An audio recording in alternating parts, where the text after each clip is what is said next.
And we are live. Welcome, everyone. Today we are doing like a 500 subscribers celebration stream. We don't really have a topic. If viewers pop in, we will answer questions. I'm going to go send this link out to a bunch of places so people can join. We're kind of discussing, I guess, what we've made so far, what we have plans for in the future, and then kind of just any other things we want to talk about. We might answer some questions we've gotten in the past, like on YouTube videos that we just haven't answered really. But it's just going to be kind of stream of consciousness. Yeah. Yeah, I mean, I'm proud of where we are now. It's good to be here, actually. I mean, I remember I just kind of had this idea, like, I don't know, somewhere like 8 months ago to a year ago, and I'm just like, I might as well do it. Like, I just have time, and I just wanted to put my thoughts out on things, and well, nice having 500 people that actually like to follow us and hear what we have to say. So it's pretty good. I think my most popular stuff that I've been putting out is probably the stuff against evangelicalism, since I came out of that.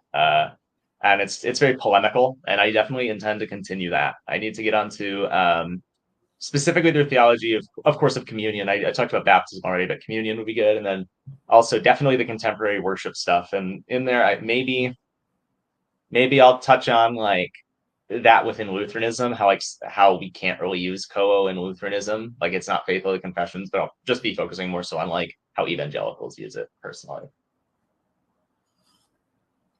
Jared, are you the one who started the channel? Was this originally your brainchild? Yeah, this was technically my idea, but like Seth's been here the whole time. Seth's been here the whole time, and we just kind of building from there. And it's been pretty good. We really liked the content we've been putting out. Seth's the one who does all the Gerhard videos. And then he also does like a solid amount of whenever we do like the longer stream videos, reactions to things, he's typically the one that does that. And it's good to have you here as well, Noah.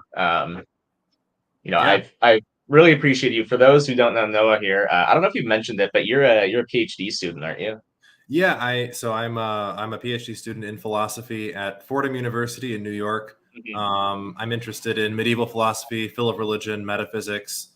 All the categories are all a little suspicious and suspect, but so I like the academic side of things. I like close argument analyses, those sorts of things. That's I don't actually know the Lutheran scholastic tradition very well, but I am a Lutheran and I have scholastic sympathies. So, right. I mean, I'm curious. Were you trained mostly with like analytic philosophy in college? Well, no. So I went to Concordia, Wisconsin. Gregory Schultz was my my advisor, and he introduced me to a lot of the historical texts. We had a class called Central Texts of Philosophy. It was a blitz through Plato, Augustine, Aquinas, Descartes, Wittgenstein, Kierkegaard, and then Manouche and Voss and Elke all are great as well. Manouche is definitely more analytic, and so I picked up a little of that from him. I really sort of entered analytic territory. I took a couple of seminars with Brian Leftow at Rutgers, and that was what really sort of opened me to, okay, this is a pretty interesting and viable way to do things. But I have a continental heart in some ways. I think Kierkegaard is fantastic. I think Gadamer is fantastic. So, but there's a lot to dislike there as well.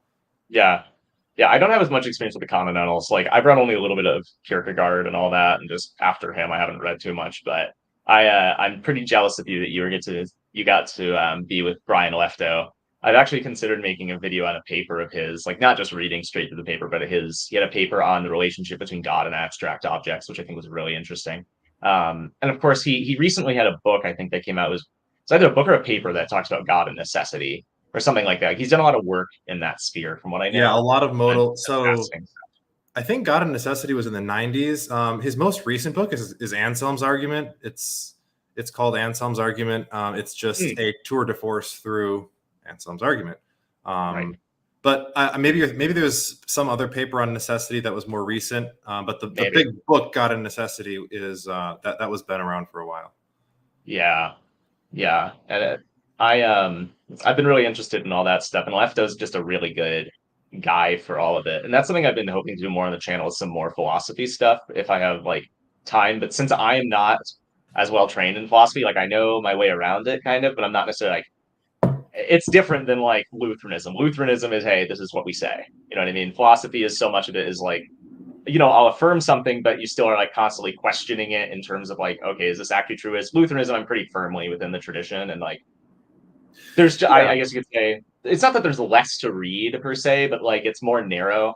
And so philosophy, like sometimes I'll have a philosophical position that just changes later. And so don't want to put out some like terrible take or something that's just like off on mine, but I still want to try it out and just get more into that work. But you surely know more than I do. Well, I don't think we should give short shrift to the notion of confession.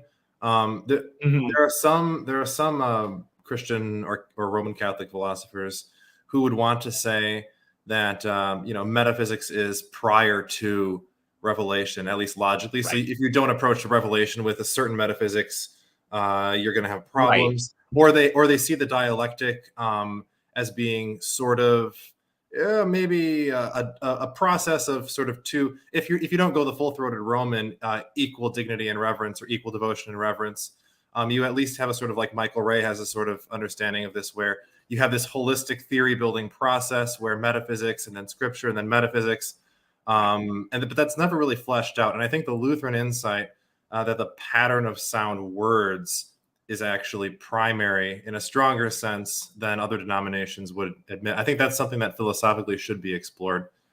That's interesting. That'd be interesting, actually, considering that so much of modern philosophy is language theory. Yes. And we see a lot of... Oh, sorry, what were you going to say, Seth? I don't know how much of the modern stuff would benefit us. I'm sure some of it would, but sometimes a lot of the modern language theory goes off in odd directions at times. Yeah, and I need to get more into, because there has been like an importance of language theory. I think Scotus did a solid amount with it. I could be wrong, but I recall Wolter mentions that it's actually pretty important to understand Scotus for all of this, because, or at least, sorry, to understand a language to understand Scotus to some degree, because there are times when he'll say things where he talks about like the differences between, I guess you could say, the necessity of something like a lot, or not necessarily linguistically, but for the sake of language, which may be different than like an actual ontological thing. And so it's kind of important to know some degree of language and all. And it's really interesting that Lutheranism uses that, I suppose, more than some other denominations. I actually was not aware of that.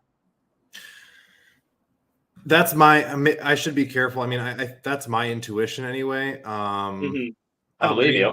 That's my sort of sympathetic interpretation of Luther's double truth. I sort of take an epistemic approach to that, where I say, Luther isn't literally saying that P and not P are true. He's saying something like our credences or the list of implications we draw from P and in one domain might be different. I need some time to sort it out, but you get what I'm saying. It's a more sympathetic reading of that. Sure. Yeah. What's the Michigan, Seth? Was there a game? There was indeed a game right before this. So yeah, I got all the stuff on. We played Maryland. Yeah, we didn't do too well. We won, but still we won. Yeah, we didn't beat the spread. No. So, but there's a lot of stuff we need to work on. Yeah, there's a little bit of a rough game. We also kind of gave up at the end. It seemed like there wasn't really a way for Maryland to win all that easily. And so I feel like we kind of just gave up on the last drive for them and just kind of let them football? Yeah, football, yeah. We shouldn't let them do that either, because we were not it was far too close of a game. That matters for rankings, having a bigger spread like that. Right, so. It does, but whatever, But wait, I looked this game up and it says that Michigan won. We did. But we should have done better, basically. Yeah. So the Vegas spread for how much we should have won by was 17 points. Oh, and we didn't win by 17 points. Yeah, but they scored as he was saying, they scored in the last minute, so it cut it down from 14 to 7. And we're just they're not going to win, so but then whatever. that doesn't matter way too much. But the fun thing is Seth and I both met at Michigan. Actually, we were students there, both econ students. So neither of us have like I don't have any training in like the languages like Greek or Hebrew or anything. I technically took no courses on anything theological. That would probably harm me more than anything, actually. Yeah. Yeah, I didn't either. I didn't take any. My language was Spanish, so I have a conversational Spanish level, and I didn't take a single philosophy or theology or religion course or anything like that. Yeah, I took a course on Plato, a course on symbolic logic, and a course on like some basically philosophy of like AI. But it was actually so boring because it was all like, and this is one of my problems with a lot of analytic philosophy. I won't say it's a problem I have, like it's not intrinsically bad. Why I hate reading it is they're just talking like as much as language is helpful, so much of it was just language and talking about like tokens and such like that. I was just like, okay, this is so boring. Like we actually talk about the feasibility of AI, not like these language games constantly. But yeah, that's like my big complaint. Some games are more edifying than others. Yeah, sometimes I do notice that in some analytic fields, sometimes the distinctions that are introduced are actually lesser understood or understandable than the terms that they're trying to explain. Yeah. Try to listen to an analytic philosopher try and convert form. How do you put form into the language of tropes, properties, abstract objects, tokens, types? Trope theory. It's very hard. Yeah, it's just annoying.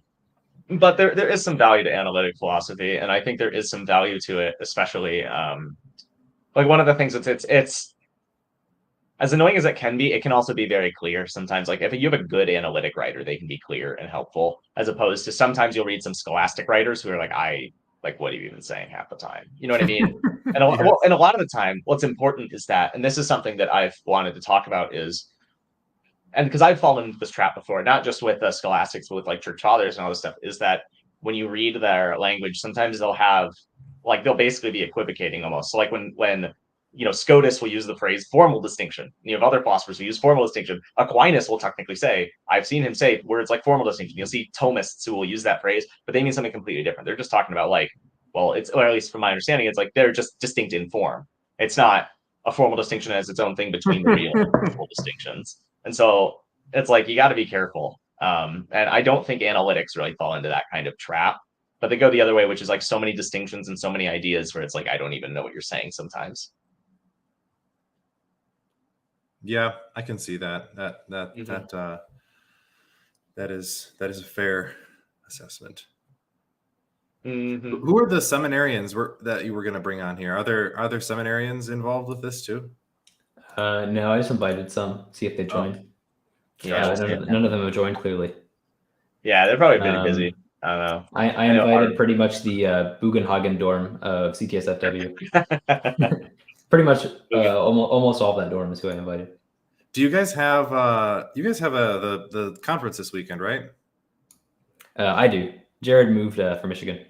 Oh, yeah. Okay. I live in Minnesota, so there's some phenomenal stuff out here, like really, really, really wonderful stuff.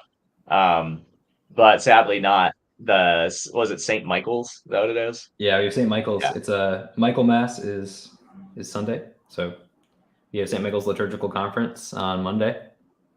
For what feast is that? It's Cyprian and I'm forgetting who the second person is. It's two people. Cyprian. But yeah, we have the liturgical conference Monday. Pretty much going to be all day. I took the day off work, so I'm going to be helping with it. I will be. I am thurifer for one thing, and I'm crucifer for another, if I believe correctly. Nice. I think that's what I'm remembering, right? We don't have the bishop this year. I don't know. I think he's busy with something, I assume. But so yeah, we have no bishop in the procession, but it is a solemn high mass. That's good. Are you guys English district then? Yep. Yeah, we're English district. Okay.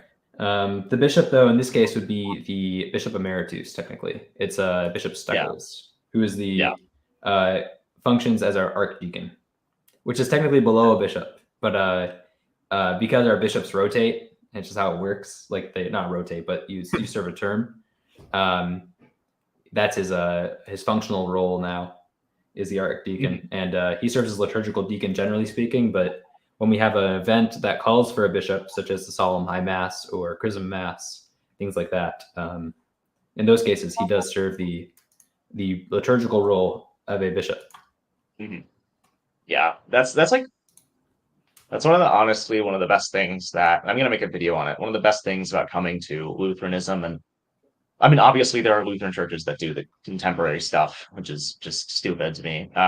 But one of the best things about coming to it is you really have this sense of like the liturgy and all that, and not just tradition for the sake of tradition. I mean, tradition, so long as it doesn't contradict scripture and everything, tradition in itself is fine. But just frankly, the liturgy is actually just beautiful, and there is scriptural precedent for it, which I hope to touch on someday. And that's when, just honestly, like since I became Lutheran, every once in a while I visited my friends at their churches, which are evangelical, and it's just like I can't go back to that. Like I don't know how you can go back to the praise and worship stuff. It's just too much for me. You can run like this. You have to. I think that it can be helpful to like run a thought experiment. Like, okay, can you imagine like the 12 apostles in this building with you doing what you're doing? Like how would that make you? Or what if Jesus was here right now? What if, because he's not for them, but what if as he is in our mass? What would you do? But see, I used to ask that question when I was an evangelical, and my thought on the like from that perspective towards the liturgical perspective was, the apostles would see these liturgical churches as so formal and dead or something like that. Right. That's what they say. But they were meeting in people's houses and stuff. Like they were. Yeah, exactly. It wasn't because of persecution and the fact that they basically had to do a bunch of stuff in hiding. It's that they just didn't like anything traditional, anything that showed a sense of reverence. They would just free form, almost, go with the flow. I think it is anything on from Leviticus or anything on from ancient, I was just about to say that the Leviticus thing. I was thinking today about the apostles, and there's this kind of narrative. Jesus just chose simple fishermen, regular people, and it's like, yes, but you have to remember that all of the regular people in Jesus' society memorized the Bible. Yeah. So, yeah, kind of. Not okay. Not all, but like we get the point. Sense, they had. I don't mean like literally every word of everyone had it, but I'm just saying it was on their hearts, and they were intelligent because they were more biblically literate than most of us are. Yeah, right. And they almost certainly had the Psalms memorized, probably all of them actually, because that was like their primary songs for worship like all the time. So, and they weren't able to read. Well, some of them were certainly. There was, I think, there's probably some misconceptions about literacy rates, but a lot of people couldn't read, at least, and so like they surely had a bunch of the Psalms memorized. Right.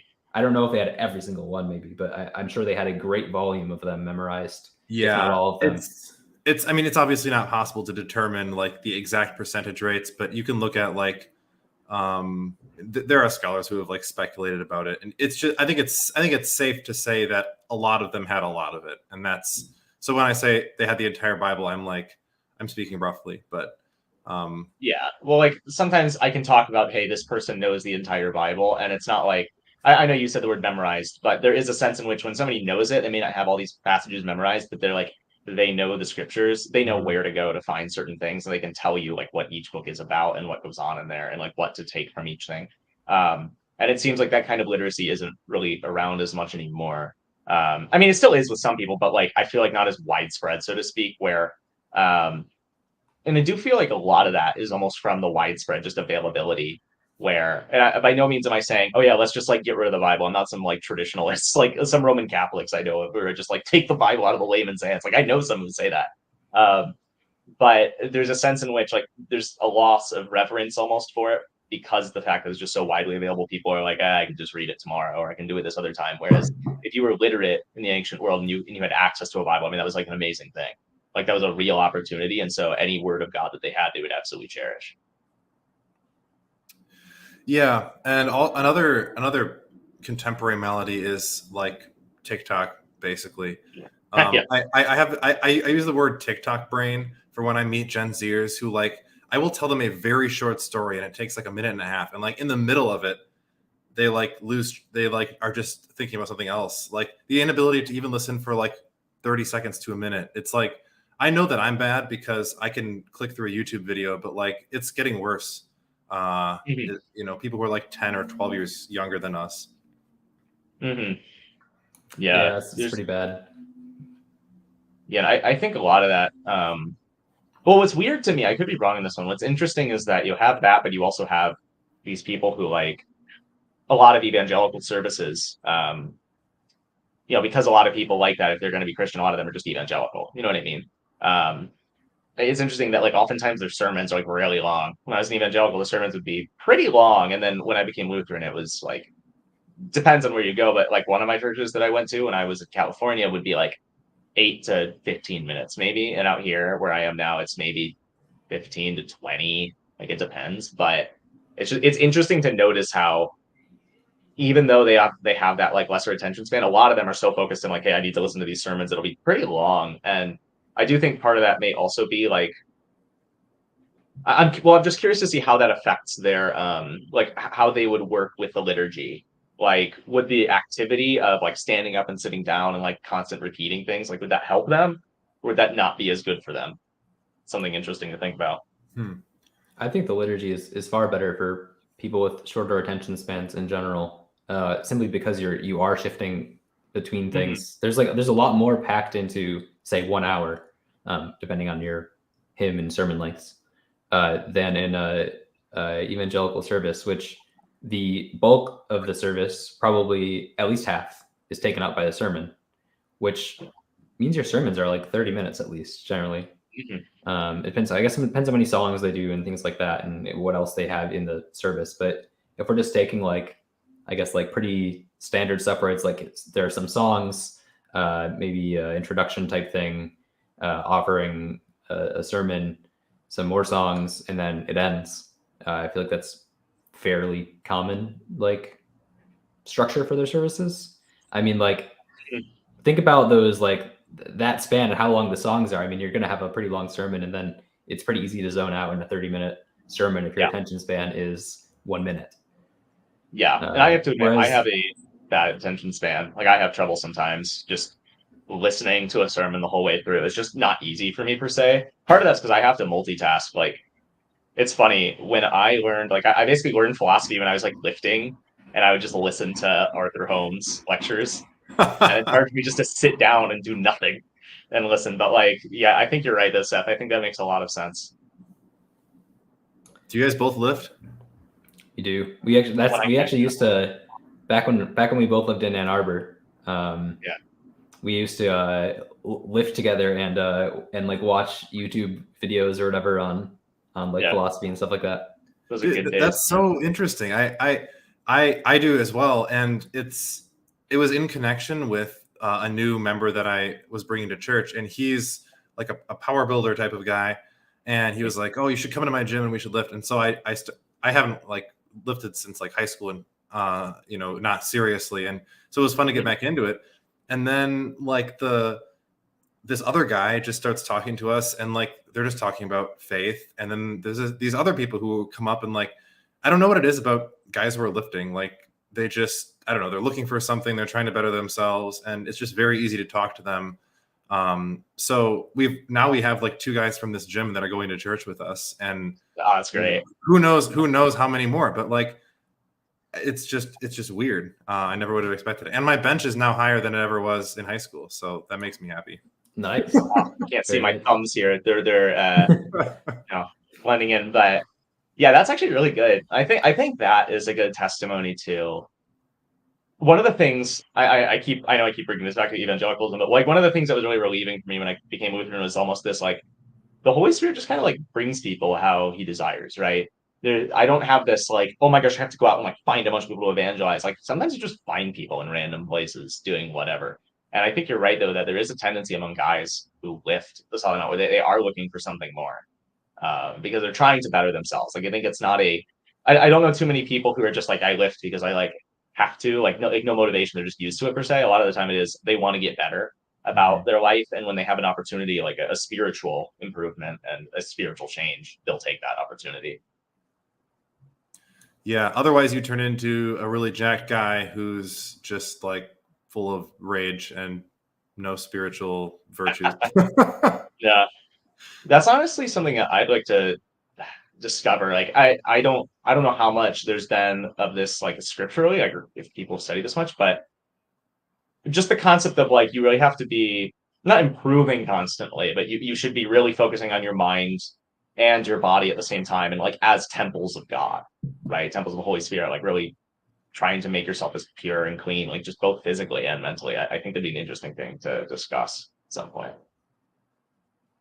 Well, I mean, progressive the liturgy sanctification. Progressive sanctification.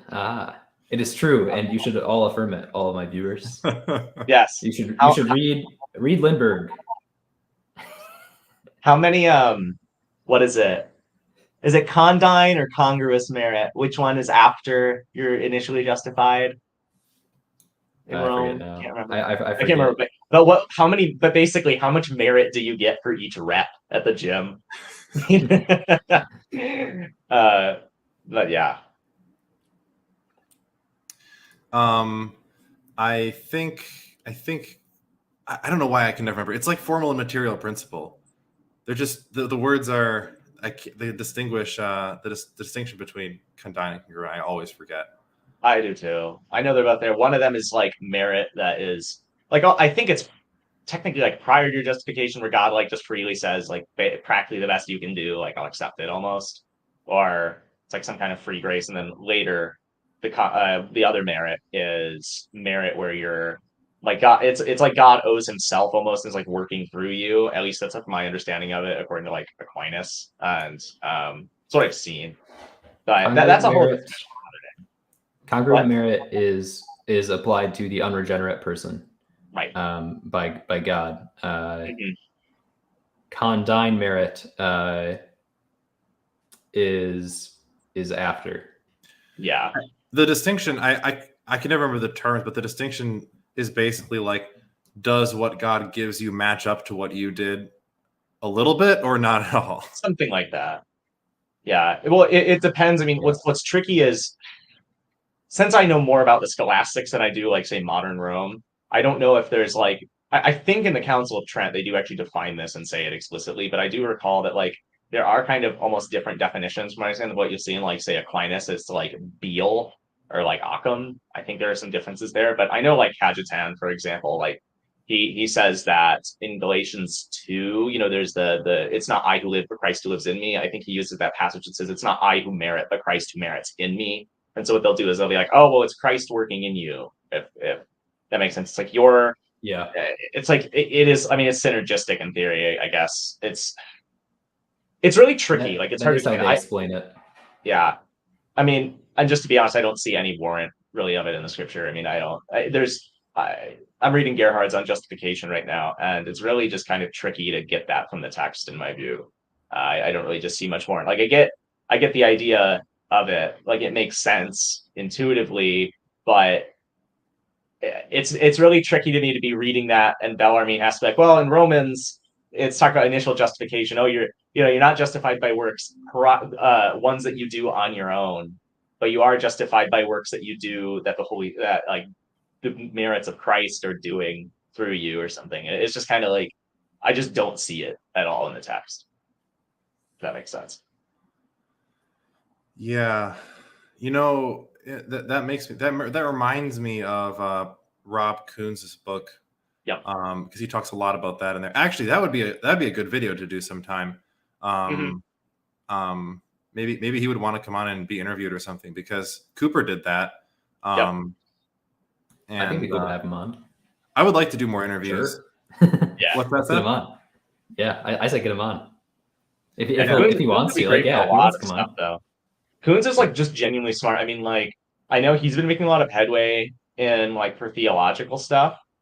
I know he really is, but his philosophy stuff is like actually phenomenal. No, it's really good. He's like he and Oderberg are my two favorite, like really? and those three are like my favorite current metaphysicians. I'm a Proust guy. I really like Proust when I can understand him. I haven't read enough Proust, but I've read his transubstantiation paper, and I thought it was interesting, and I've heard such good things about him, but I'm not familiar. Read his Principle of Sufficient Reason book. Like, that thing is phenomenal. But the problem is you need to know a ton of. You don't absolutely need to. You need to know some math for it. I read Principle of Sufficient Reason is really good. His Actuality, Possibility, and Worlds is really good. Some of it's beyond me. He basically argues. Again, like, you'd be interested in this if you like Lefto, because it is like, it's basically modal. It works with a lot of modality. And so he's basically questioning, like, what is the ground of modality, I guess. And he goes through different theories. So he goes to like Lewis, extreme modal realism, and he makes some arguments against that. And then he also goes through like a kind of Spinozist, like Tractarian version. He ultimately settles on a kind of like Leibnizian Aristotelian view. I think the best way to describe it is it's that abstract objects following Leibniz and just generally like theistic conceptualism like exist within the divine intellect, but the grounding of different things is in Aristotelian powers in objects and worlds. It's really interesting. Like, even if you disagree with it, like, I personally agree with it, but that's just because I haven't read way too much on this such, and like I haven't seen way too many responses to him on it. But even if you disagree with him, it sounds plausible. It is. Like, it's pretty convincing the way he writes this stuff out. But the point is, I recommend it because even if you disagree, it's phenomenal work. And he makes one of the most interesting arguments I've ever heard against extreme modal realism. So I highly recommend that. I've been leaning towards kind of the Bonaventure view recently on abstract objects and stuff. And what's Bonaventure? I don't know. The view that so pretty much the transcendentals are rooted in God, but the other forms are just rooted in the things themselves. So it's mostly Aristotelian as far as like say humanity or something like that. But when it comes to abstract things, those are all in the mind of God. That's interesting. It's I mean it's not one among many hybrid views, but and once again you've read more than me on it, so I'm sure people have a great many critiques. But that one on my surface level reading on the topic I found to be I think is the most intuitive that I've seen. Yeah, like that would make sense. I'd have to see more of it. Like, I can't make a critique of it right now, but I'd just be curious to see how exactly he how exactly it is that he handles objects or concepts like humanity or something that are not transcendentals. I'm very curious to see like what his argument is and just how it works. That'd be interesting to look into. We have other Paul in chat. He's been hey, I love other Paul. He's great. He said about Rome, he said it's not a system built from honest devotion to the scriptures, but from preferred doctrine first, justified ad hoc by pieces of scripture. Yeah, I mean, that's about right. I should say I highly recommend Other Paul's channel. I've been meaning to watch his video on the Second Council of Nicaea. Actually, it's 3 hours long. I need to watch it. But I haven't seen that one yet. Can you read the comment again? Oh yeah. It's not a system built from honest devotion to the scriptures, but from a preferred doctrine first, justified ad hoc by pieces of scripture. Yeah, I mean, I'd honestly agree. Like, when I read Bellarmine or when I read like statements from Cajetan or Andrada, a lot of it is honestly, like, the way I look at it is, it's like, okay, maybe you could read the text this way, but it's really implausible. And a lot of the time, like, I don't know how, I'll put it like this. I don't know how somebody who just has access to the scripture would read like Romans and Galatians, a bunch of these passages, and reach Rome's conclusions whatsoever. Like, I don't know how, and this may be a bit of an overstatement in my case, but I do think, or maybe almost a little conspiratorial, but I think that's part of the reason why they have to make arguments like, well, you need the church to interpret scripture, because it's like, well, if you just read scripture, you're not going to reach their position. But if you say, hey, you need like an infallible magisterium to make these statements, then of course you can just, they can say practically anything about scripture and just ad hoc have readings of it that they just want. So it's a fair comment. Mm-hmm. Yeah, I mean, it's I'm not a convert to Lutheranism, so of course it seems plausible to me. And I think what you say about going into the scriptures cold, so to speak, I think with Galatians, I'm inclined to say with Galatians there's a stronger case. Romans, maybe both. I've flirted with converting to Roman Catholicism for a long time. I used to. Mm-hmm. Yeah, and so the arguments are, there are some arguments that have some traction, but I think suitably parsed, the comment from the listener is probably closer to the truth, I would say. Mm-hmm. Yeah. I think what makes it, I mean, there were a lot of reasons I didn't convert to Rome ultimately. It's like this. They have a lot of like specific passages I'm thinking of, for example. I think it's Romans like 11:6. Like if it's of grace, then it's not of works. And you have a bunch of these passages where they basically are like, well, only at first, like initially, then after that, well, it is of grace and of works. And so it's a lot of like, again, to use his own language here, other Paul's language, it is ad hoc, and it's just sophistry, in my opinion, in a lot of the cases. I mean, there are some like arguments that you could make. Like, of course, the most famous one that they could just use is like James 2, but I don't really think that's the most convincing thing in the world, because that's just, oh look, James uses the word faith, he uses alone in the same way. Like, what's his definition of faith? What's his definition of justification here? You know what I mean? Like read the rest of James 2. Sorry, yeah, and alone. Yeah, but I think I would find how like when you're a kid and you sort of grow up learning these caricature toy versions of denominations where you're like, well, the Lutherans believe in faith alone, but the Catholics add in works and they pray to Mary, and then the evangelicals, they just take the sacraments away. And then you get like and then you get like a little older and you're like, oh, well, you could actually nuance this a bit, because they have such and such views and such nuances and qualifications. But then like all the time looming in the back of your head is like, maybe like the Catholics just don't read the Bible and pray to Mary, and the evangelicals just hate the sacraments. And I'm like, but I don't think that that's true. But it does interest me that just on the ground, when you talk to people who of the Roman persuasion, just the conversation doesn't feel biblical. Like people aren't interested in just quoting the Bible and talking about verses. They get a lot more excited about what Aquinas said, or what encyclical, or what and that doesn't automatically mean they're wrong. But all else being equal, it does reduce my confidence in the notion that this is a thoroughgoingly biblical endeavor. Right.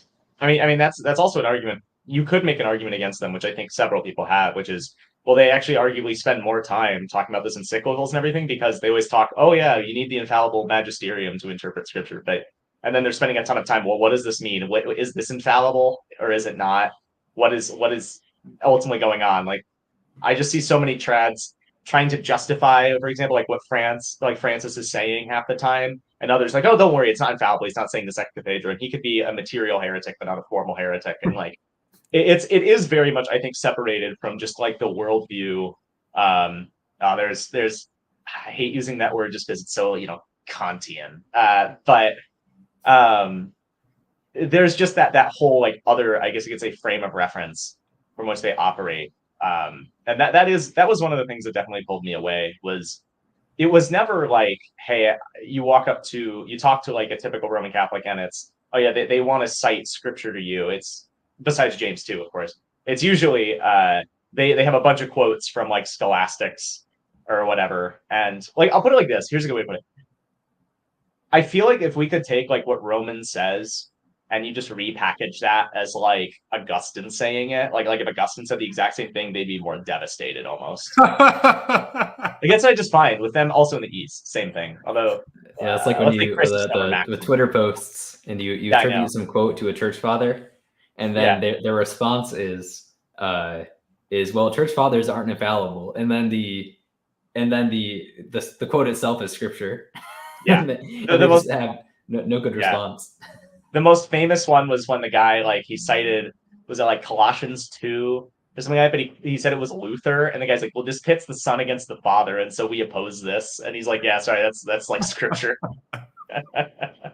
That's the most classic one. I see it like at least once a month or once every Yeah, 2 that one months. just keeps recirculating. Because it's, I mean, it's great from though. that thread. It's so good. Like it's true though, because that's what they often do.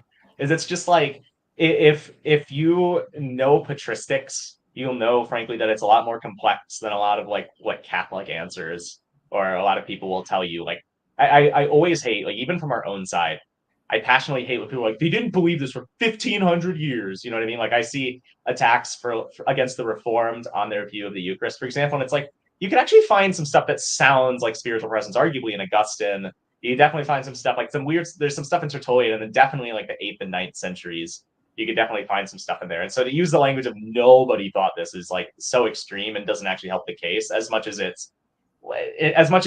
like the way I would put it would be, this view is way less common than we'd expect it to be if it were the case. And I think scripture supports us more so.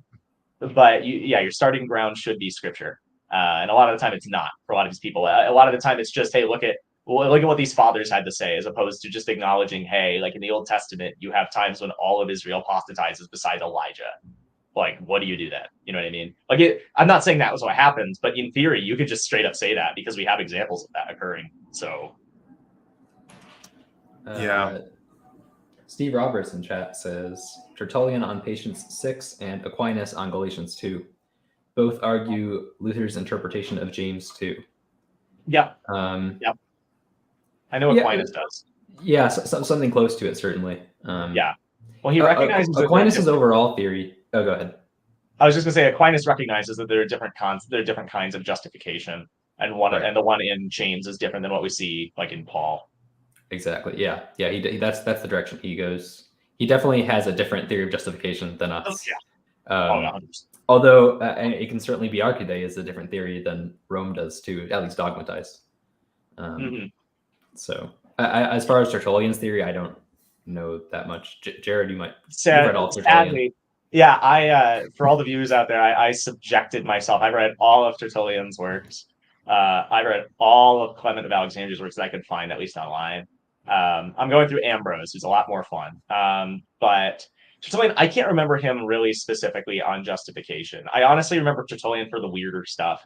Like, I hate to say that, but it's almost like, given how Tertullian eventually becomes a heretic, like his really weird Montanist stuff, I mean, that's what's more interesting to me almost, to see like, well, what went wrong and how is this affected, than, oh, let's see what he talks about in the nature of like justification or something, because at that point it's almost like, well, who I guess you could say almost who cares what he says if he's a heretic at that point. I don't want to say that to really discredit him or say I ignored it or something like that. I just can't remember it because my memory doesn't reach that. But I mean, I believe you. I could totally see Tertullian saying that. There's stuff like it elsewhere, from what I understand, in Church Fathers, but it's just not. It's not going to be as clear as what we find in like the Middle Ages and the Scholastics, because frankly, the issue did not come up as much. Like it wasn't yet like, okay, do we talk about this in say forensic categories or not? Like that just wasn't a thing. I mean, they had to deal with more so with Christological and Trinitarian heresies, and eventually, of course, there's a Pelagian heresy, but still, it wasn't a matter of imputation versus like infusion or something, and it wasn't a matter of what are the different kinds of justification. So.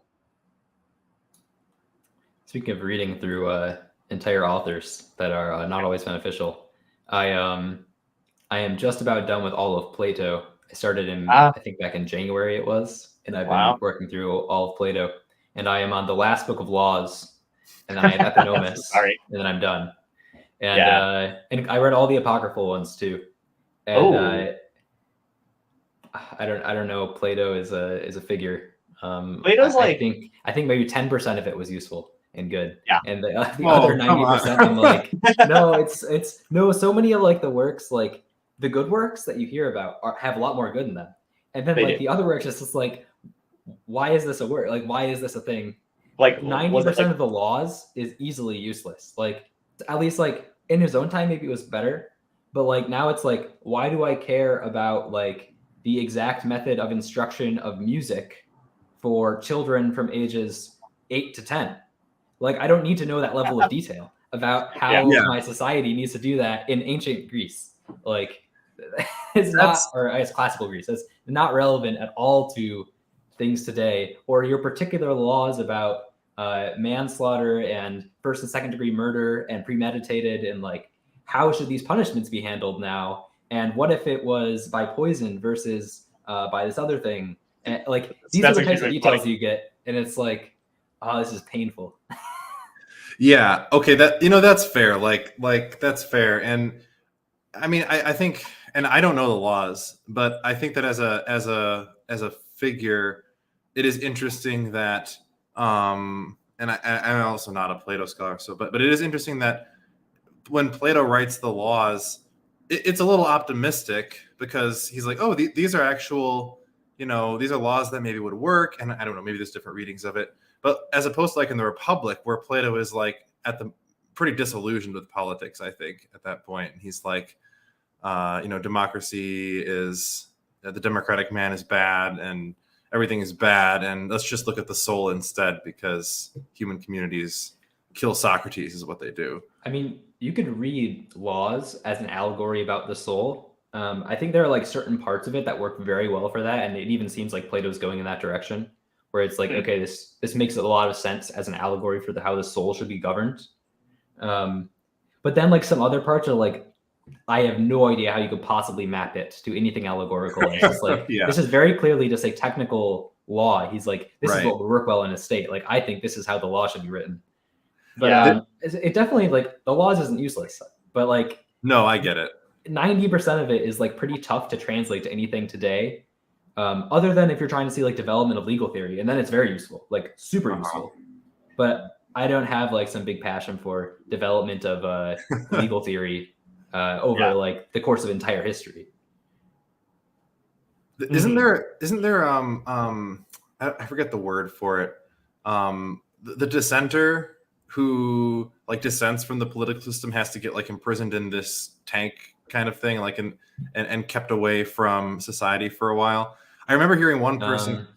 How that might be in there. Do you remember what it sounds like Plato was saying that you imprison political dissenters, but then I remember one person interpreting it and saying, actually, like if you read it, the dissenter isn't just in prison, but the leaders of the city go to visit him and they have conversations. So they're saying like the most humane way to deal with dissenters is to like allow them to have Socratic dialogues, but like in the dark, where they can't like poison the population. But if they, like Gamaliel principle, like if they do have something good, then the philosopher kings or the leaders or whoever they are can go, and talk to them. I always thought that was interesting. So if you put Julian Assange in prison, you've got to like send the Ministry of the Interior or the Department of Defense, people to go and like hear him out for 3 years.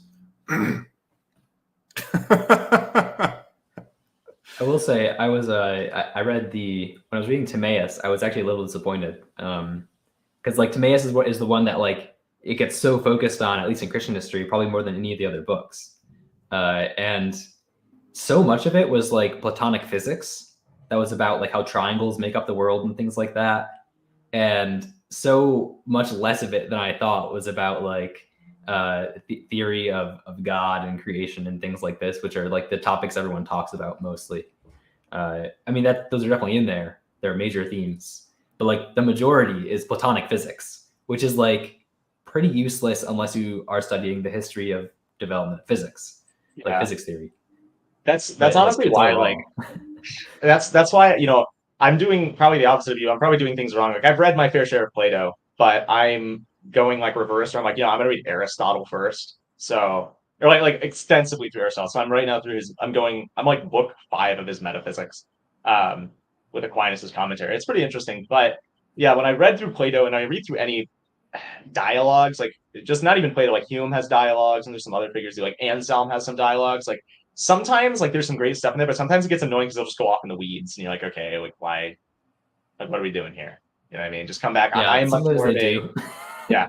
That's why I tend to like just more systematic stuff. Like even though, okay, like Aquinas is dry, right? Aquinas is dry and he can be pretty boring, but at least he's just like, this is it. Like this is what I believe. This is what is true. Whereas Plato is probably like, when he's good, he's more probably interesting to read, but like just on a basic level, like reading. I feel like on average, if you read Aquinas for 30 minutes, you'll get more out of if you read Plato for 30 minutes, just on average, like in a typical day. I would bank on that, certainly. Yeah. Well, of course, because Aquinas is more developed and he's later in time, he's talking about Christianity and all this. But like, yeah, I feel like if you were purely like objective and just like say a philosophical historian, and you're trying to say like, okay, what does this person believe? Like 30 minutes with Aquinas is going to be more informative for you than like 30 minutes with Plato. That's just my take.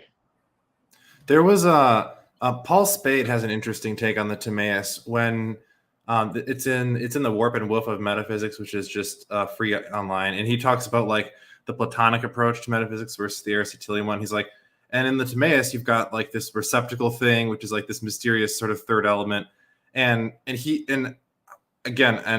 as with my comment on the laws, which could have been totally off base, I could be completely wrong with this. I'm not a Plato scholar.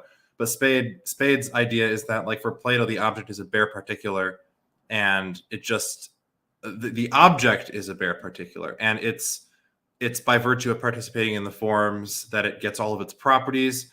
And so it's like he gives the pincushion analogy, where the object is a bare particular, and it's just this empty pincushion, and every property it has is like a pin stuck into the receptacle.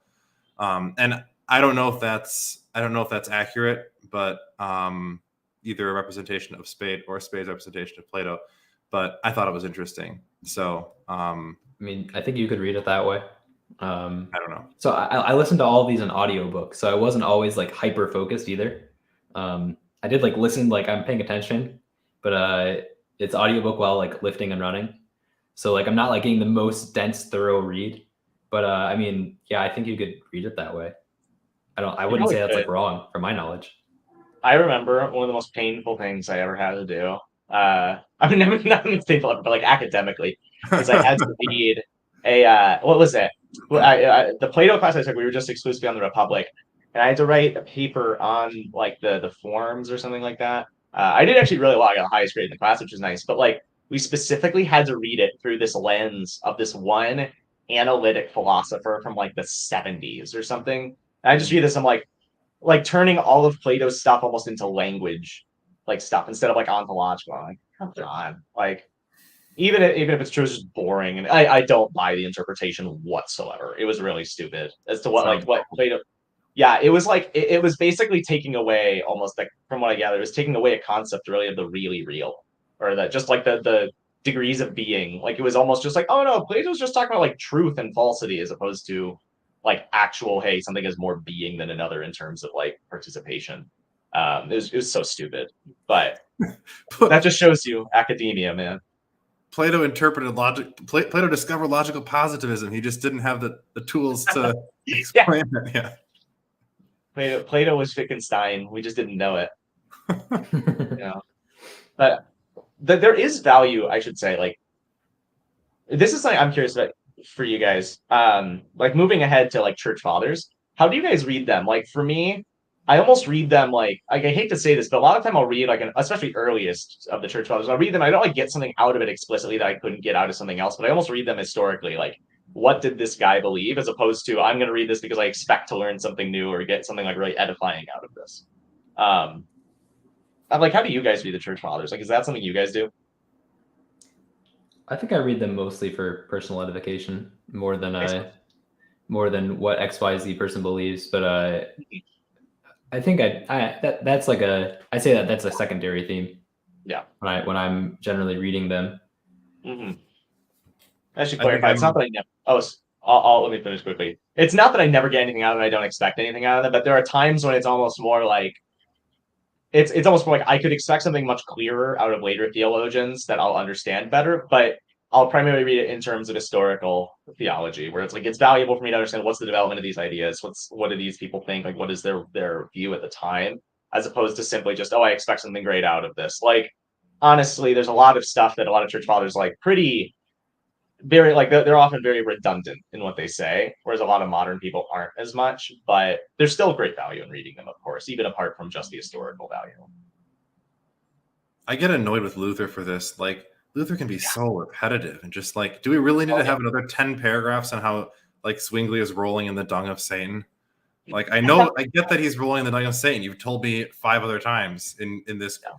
I'm more like you, Jared. I think I tend, if I'm going to sit down and intentionally read it, it's going to be like meta.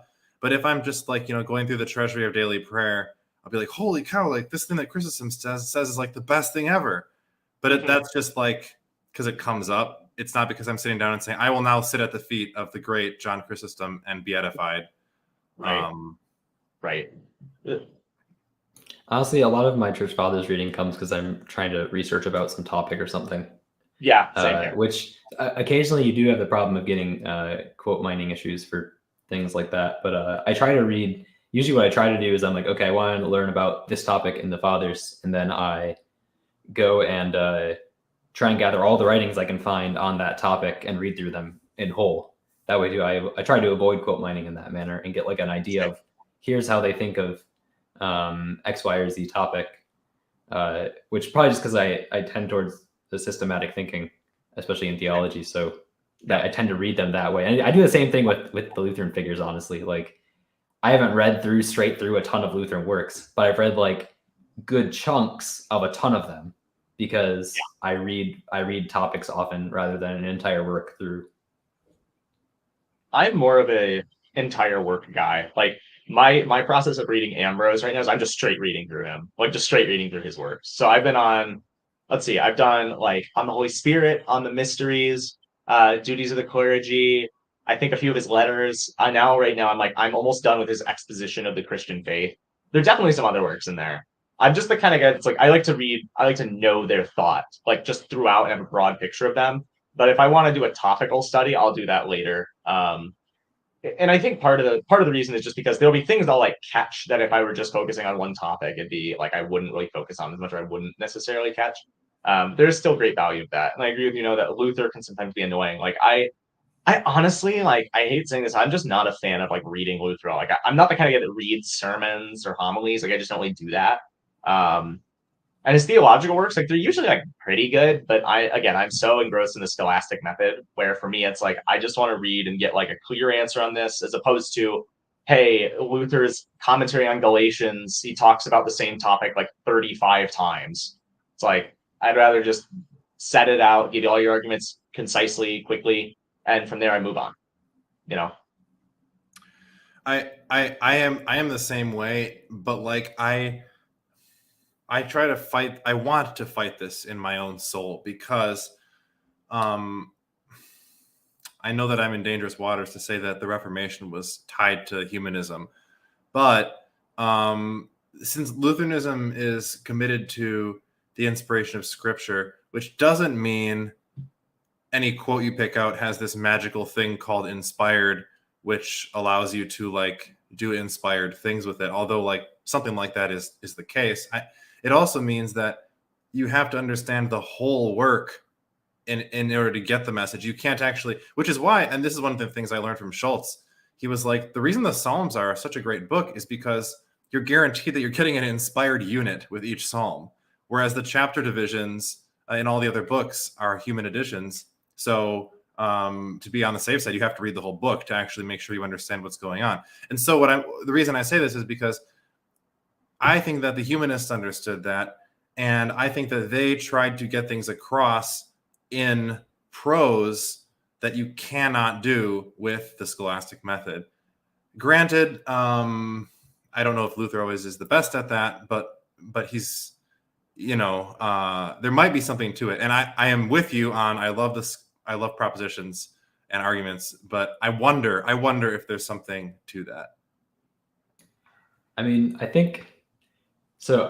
I tend to also not be like the biggest fan of just reading Luther, and not necessarily because he's not systematic, but because of the repetition thing. I feel like he's very much in his time, which is why he's very focused on certain topics and repeats himself a lot, I think. And so I often find like, oh, okay, if I were living in the 16th century, this would probably be like super applicable and like pointed directly at me. But like you said, when it's for the 15th time, Zwingli is in a pile of dung and the Pope is pooping his pants, Like, I'm like, okay, like, I get it, Luther.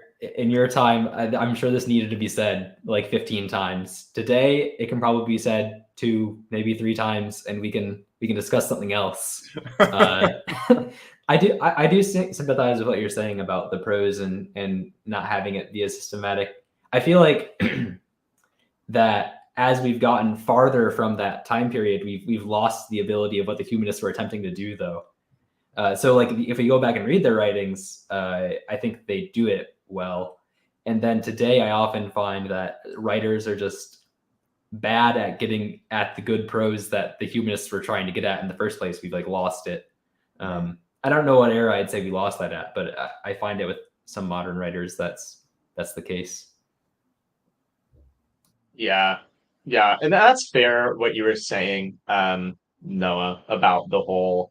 But like you're right that the Psalms, for example, are great because it's a unit. You know what I mean? Like when you read a psalm as a unit. One of the things that and that's actually super important just theologically. It's so annoying when I see like people talk about justification and they cite Paul in Romans 2 and they cite like these passages where it's someone like Romans 2 is the best example where it's like, well, yeah, like people are justified by like their works and such. Like people are justified by the law. It's like, well, read Romans 3, and Paul's point is that nobody is because they can't fulfill it. Like if they could, they would be. Like it's just a lot of the time, if you just read it apart from the rest of the context, you are just going to get something that is like means quite literally the opposite. And it's sad. Like, luckily, I don't think we run into it like way too much when you get into higher academic spheres. Like, I find it a lot with like, frankly, with a lot of like, how do I say it? Like I'll see it with a lot of almost like word of faith types and people like Stephen Furtick and all them, where they just take like a passage that will broadly say about like God's will, and they'll be like, yeah, God wants good things for you, but it's like clearly God's talking about like Israel in the Old Testament, or he's talking about this like a really specific situation. But I feel like once you get into more academic spheres, like just the higher level stuff, you don't see it as much, which is good, but maybe it's still annoying. Yeah.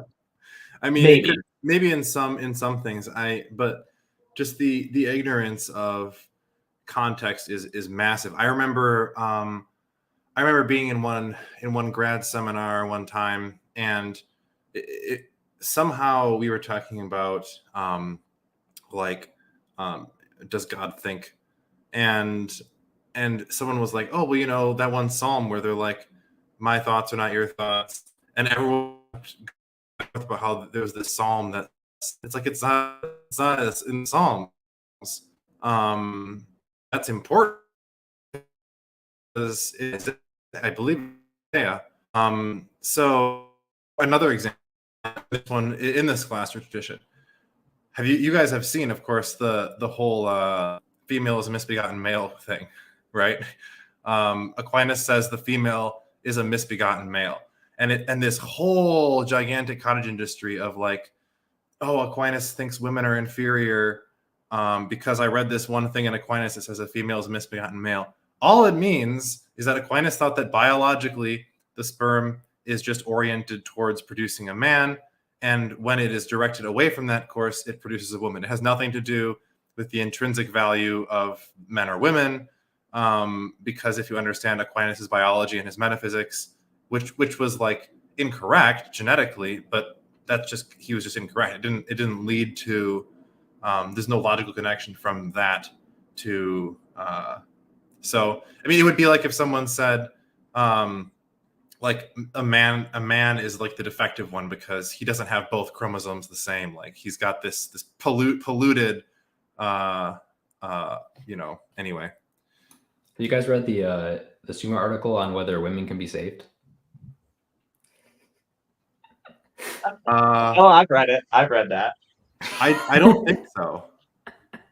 It's a joke. I wrote an article as a joke that's like whether women can be saved, and I used like language from Aquinas. Like I spoke in his way, just like as a joke, and I tried to trick people to say he was a misogynist. Like I had one quote. I think the most advanced was when I argued. I think the argument I made was that like women when they when they go to heaven they turn into men or something like that.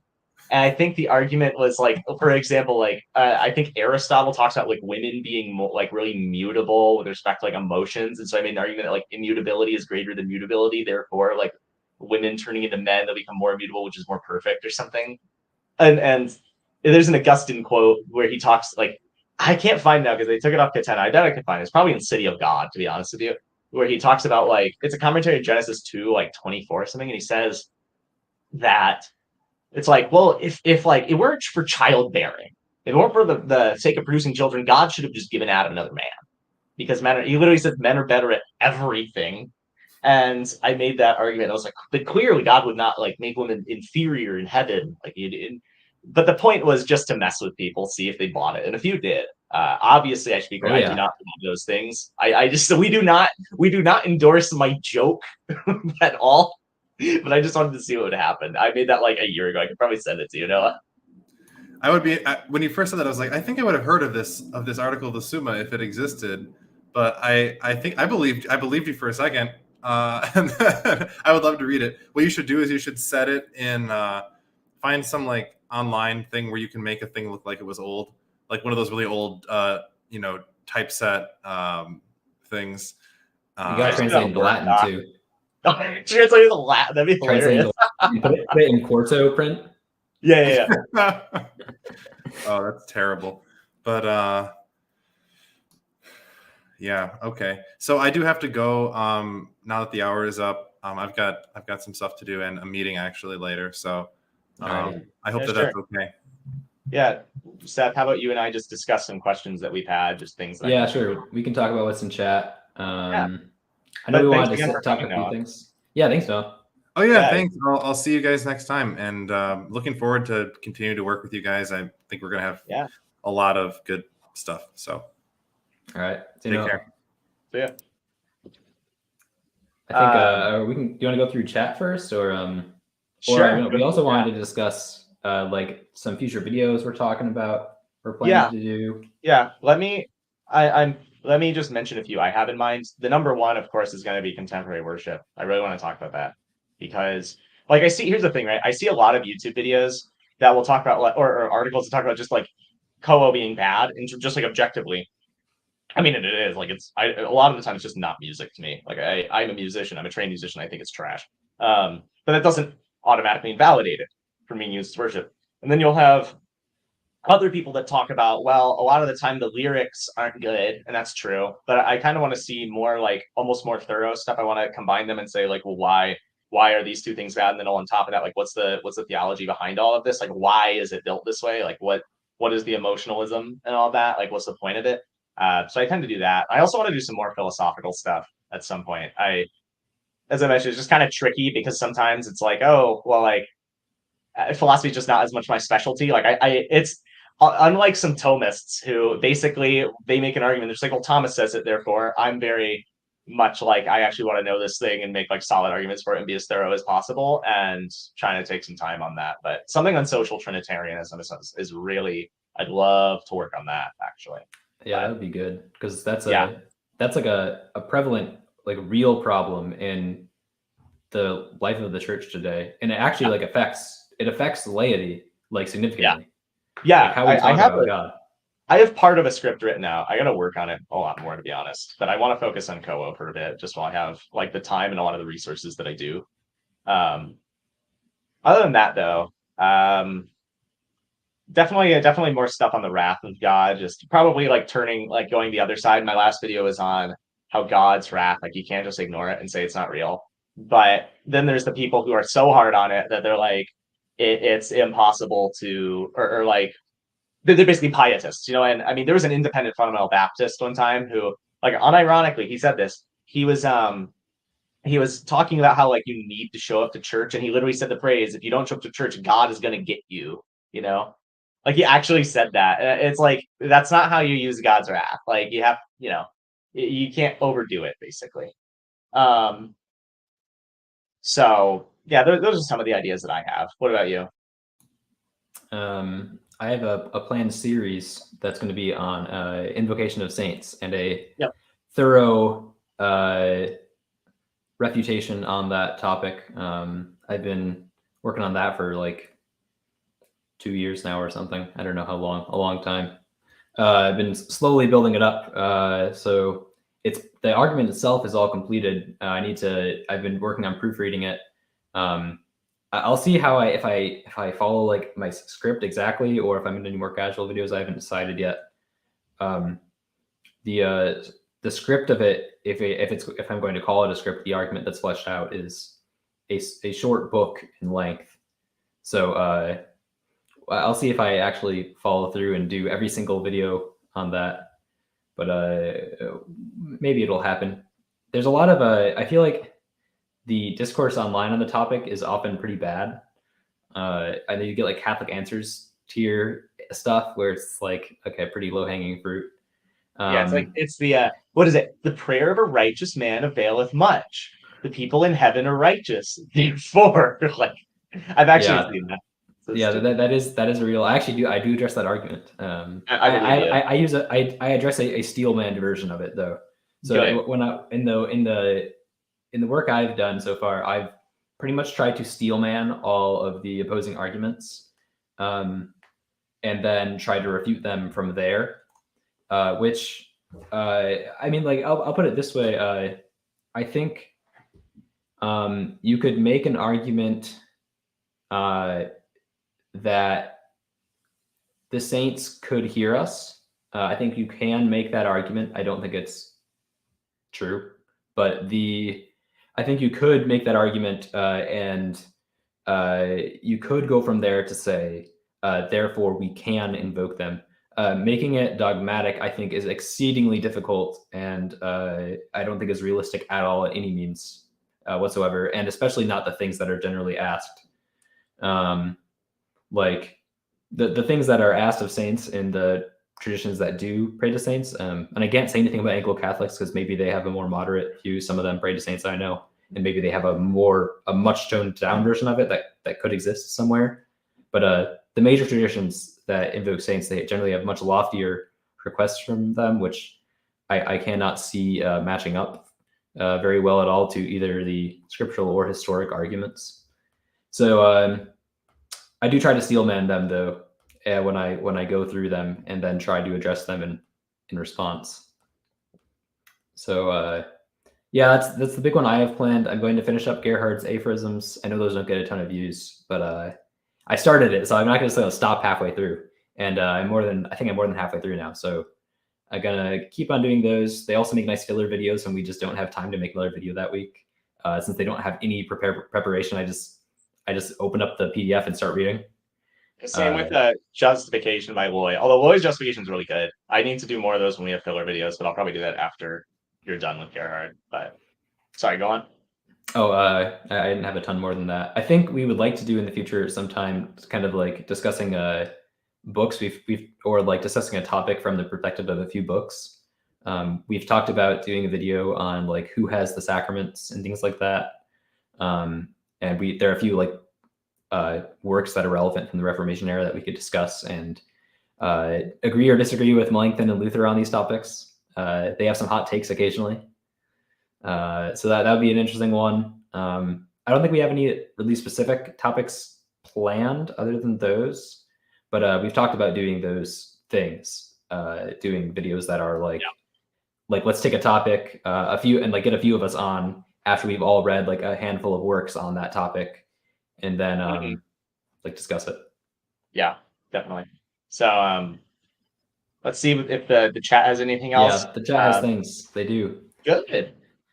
All right, so we've got Secundum Scripturas had comments on the fathers earlier. He said they're masters at being verbose. Yeah, he gave us congrats for reaching 500. He said he liked On the Mysteries by Ambrose. Yep, that's a great one. And he says that he thinks that Luther's Church Postil is the best for return on investment. Interesting. I do have some. I think I have that. Oh, it's not with me here, but I'll get it soon. Actually, I have it somewhere else. They are some of the editions have that translated for free, public domain online. Yeah. The American edition is still copyright. I have volume 1, which is 75. It looks like in the American edition. but I believe the St. Louis edition has it. There's a Church Apostles edition that is, I think, in the Philadelphia edition and in the Lanker edition, I think too. Yeah, I forget if there are more than that. There might be more. Anyhow, moving on. People don't need to know the editions of every work. You can Google that.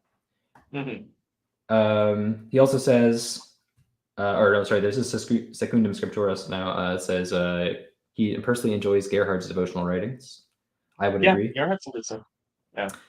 I've read through Sacred Meditations twice. I'm going through it a third time right now. Mm-hmm. Although admittedly I haven't read it a lot recently. Those are very good. I like I prefer the devotional writings over the hyper-technical ones personally. Really? Interesting. Yeah. I much prefer I feel like I just get more out of them. The hyper-technical ones are great if I'm trying to answer a question or develop a theology for some reason. I don't know. My brain is naturally wired to be like, I want to know answers. And so I tend to be very like, I got to read that stuff. But like, I'll put it like this. Typical layman, somebody who's not as like, I suppose you could say weird as me, like hyper-focused as me, I would say go for the devotion writings, probably get more out of it. And I need to be better about that personally. Yeah, I've tried to go more towards that direction because I think it's good for like personal piety and just general lifestyle. Things like praying the daily office and things like that. I think have been very beneficial. Pedro Garcia says a lot of our videos go over his head. Well, I'm sorry. We are kind of a niche. we are pretty niche. A lot of it is like difficult, and that's I try to give notes, but a lot of the time that's just scriptural citations and such. But just let us know if there are any topics that you think I should do or one of us should do like maybe a simpler video on, just like more explaining of it in I guess you could say a lay level, and I could probably do that. I'm just so focused, like I tend to use a lot of like the scholastic language, which may go over some people's head that are familiar. So yeah, we kind of set our channel focus, and we're a little broader than this, but we do have a focus on a specifically scholastic tradition. Yeah. So it's going to be technical by its nature because that's just how it is. Right. Yeah, but yeah, if he's still here, if he's still watching, if he ever has questions to how one of us could like clarify things, just leave them in comments and we'll try to get to you. Yep. Yeah, we do try to answer comments, either with a full video, which usually takes a little while. Sometimes it's like we get a comment and it's like, oh, that's a good question, but we should do it in like a video instead. Yeah. And we answer it like 3 months later. Yeah, there was one comment that we got recently where but it was on one of my videos. It was talking about like, hey, can you talk about like the Lutheran understanding of the Trinity specifically, or like go through what the Trinity is? And I'm like, oh, that's a lot. But if like I could say quickly, like, well, the Lutherans don't have like a very specific like, well, we hold with Aquinas as opposed to Scotus as like real relations versus like a formality or something like that. Give it depending on your reading of Scotus. We don't necessarily say like a real relational view versus an emanationist view. The Lutherans typically don't do that, but we obviously affirm divine simplicity, and we're going to try to affirm a view where it's like either of those are pretty much available to the Lutheran, but there's a lot more to say than just that. And so the point is like we can answer that stuff, but it's probably a lot more helpful for us to take like time to answer those like really more in-depth ones. So forgive us if like we don't answer it for a while. Like we know that you comment this stuff and those give us good ideas for videos. It just takes us a while because we want to be as thorough as possible. Yeah, that's where we got like I did that video on the Lutheran view of persons, specifically within relation to the Trinity. And I addressed it a little more broadly. I just took the definition of person in general, and then I also clarified where it applied to the Trinity differently. And I mean, making a video like that takes a long time. I mean, like the sheer volume of reading and like parsing through the content and then trying to clarify it, and then outside research you have to do sometimes because you get technical stuff that you're like, I wonder what they're going for here. I want to look at other stuff to get a perspective on where they're coming from. It's like, making a 20-minute video can take like, I don't know, that can take 10 plus hours to prepare. So sometimes it's just like, making a super long video just like takes tons of time. But it does give a thorough answer, hopefully, out the other end. Yeah, that's the thing. Like something that I think our viewers know, like they probably should, just given the fact we only have 500 subscribers. We can't live off this, but like, both you and I work full-time jobs, and I have a lot of other stuff going on in my life too. So like I try to do this as much as I can, but forgive me if it takes a bit. The reason, like frankly, the reason I'm able to pump out a lot of stuff like about evangelicalism is because I grew up with it and I know like where to look. I know their theology because it's what I was taught. I know like where to find their ideas and their arguments. But like a lot of the time when we get questions like, what do Lutherans believe about like pretty obscure issue, it's harder because it's not just, hey, we have to take them to understand this stuff and write it out. It's also, how do we find this in the first place? So point is, great questions. Just forgive us that we take a while. Yeah. All right. Mar Shiv, I think that is, or is Shiv? I'm not 100% sure. I apologize for any pronunciations. Says, hi, would you recommend any other good Lutheran podcasts? Thanks. Yeah, I'd say, of course, I'm gonna give the standard, like Jordan Cooper and Wolf Mueller are pretty good. There's a YouTube channel I really like they're technically Lutheran, like they're Wells. They deal a lot with the evangelicalism stuff. I think it's called Messed Up Church. They're friends with like Chris Roser, a guy named Stephen Kozar and his wife, and then he has a second channel with another guy called like Wartburg Castle or something. And so what you're going to get out of it, you're not going to get like the high level, like the really dense theology that we do, but a lot of their stuff is like, frankly, just reacting to and interacting with a lot of stuff that's coming out of evangelicalism today and the word of faith stuff. So I actually really like it. Like, even if you're not a Lutheran, I actually recommend it a lot. They're just fun to watch. You get a lot of good stuff out of them, and they change your thinking a lot. I think they're really good about saying, like, okay, when you listen to somebody, how should you process this information? How should you approach hearing things from other people? And they talk a lot about how like cognitive biases will affect how you listen to preachers and such, and they're really good about that. But the only other like real like Lutheran like really dense stuff I know is frankly gonna be from Cooper, but you might know some others, Seth. Yeah, my favorite is Word Fitly Spoken. Really like them. They're not like super like scholastic focused or anything, but they make really good biblical theology videos. So just going through books of the Bible, like parts at a time. And they also have their topical videos are great. They're super pastoral. They understand what people need to hear today. They're all great theologians. They're all very confessional. So they're my favorite personally. The ones Jared said are good. I like Fisk.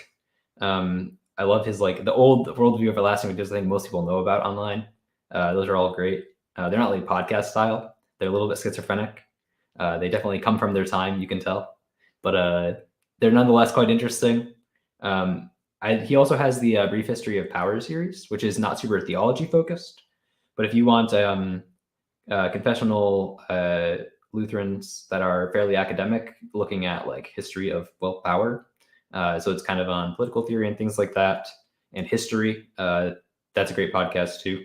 It's just not theology focused necessarily.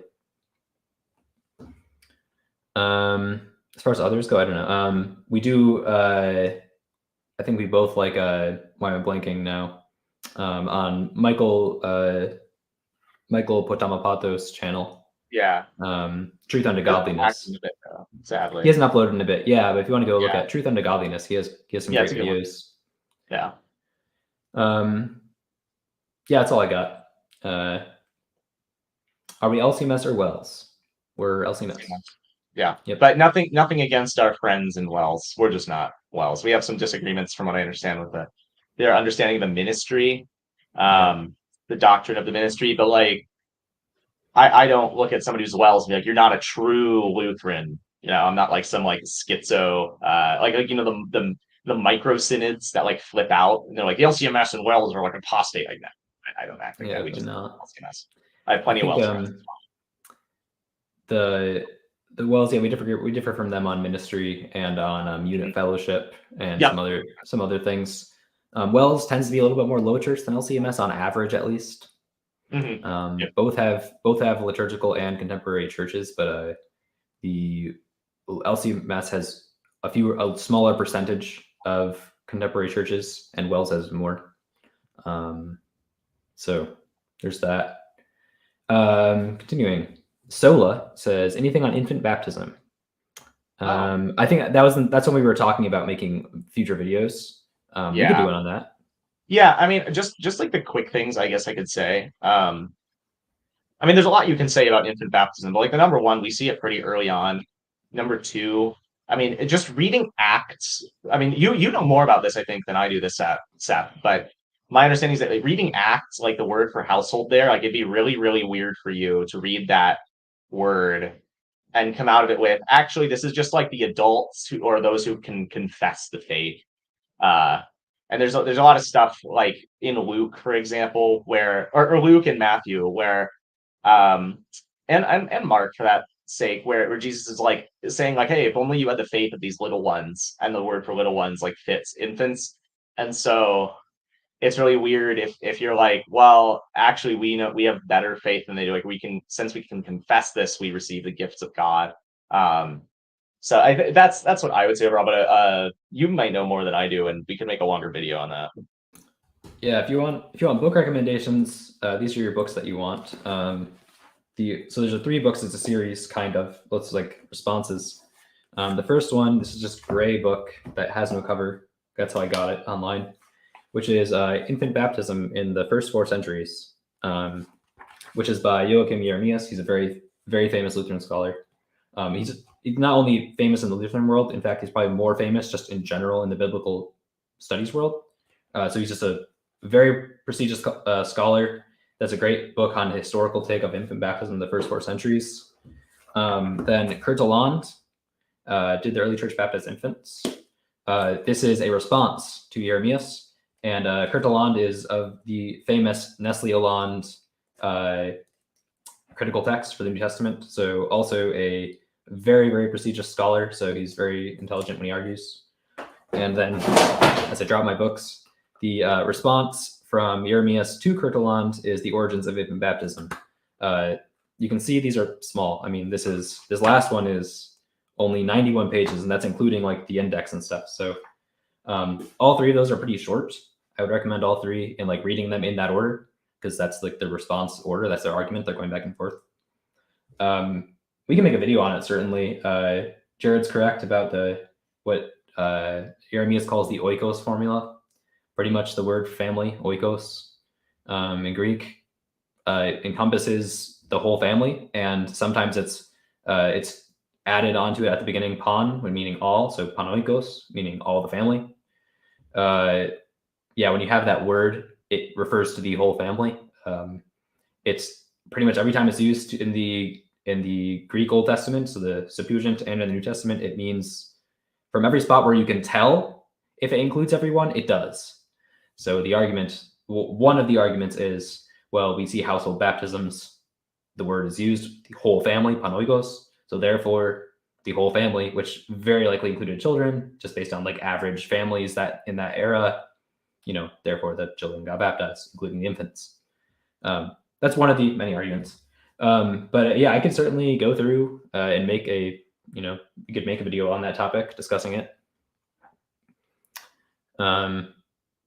Any more debates on the horizon? Probably. Yeah, I mean, it depends on. Honestly, I'm not the kind of guy that does a bunch of debates, but like, I wouldn't be surprised if Cameron were to do another one at some point. Yeah. Cameron probably would, is my guess. Yeah. We've talked about going on someone else's channel, Byzantine Scotists, before. Yeah. And getting a few of us on there and just like talking, or having him on our channel and talking. He's a Byzantine Catholic who's a Scotist in philosophical theory. And his stuff is great. Like, I actually love his stuff. Yeah, he's really cool.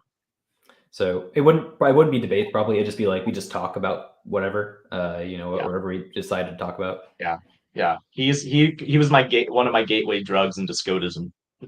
He's good. I highly recommend him. Yeah. We have congrats on 500 from I apologize again, Oliti Sirabitsu, I think. Pedro Garcia asks, do you plan on doing content on books of the Bible like Genesis or John? I'm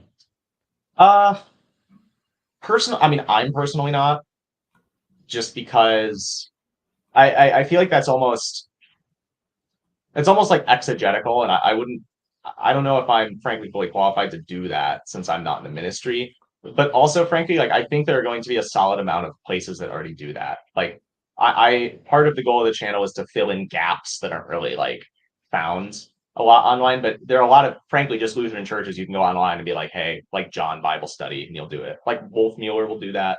A lot of other people will, but I mean, maybe someday. I don't know.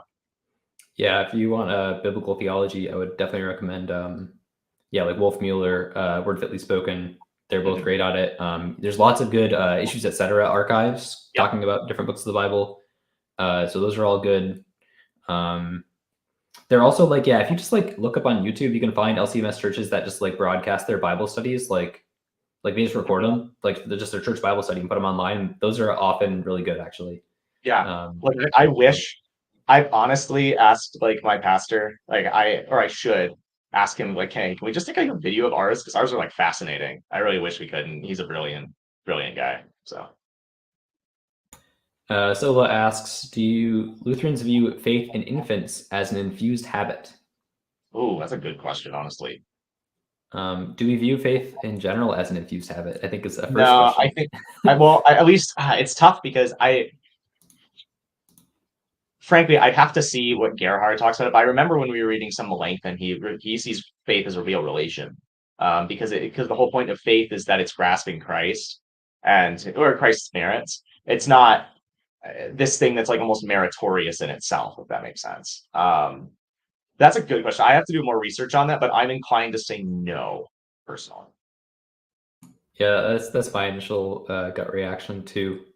There is a distinction they make between faith in infants and faith in adults, insofar as like all the things that go into that, because part of faith is intellectual. It's not the essential part of faith that is intellectual, and so infants don't have that.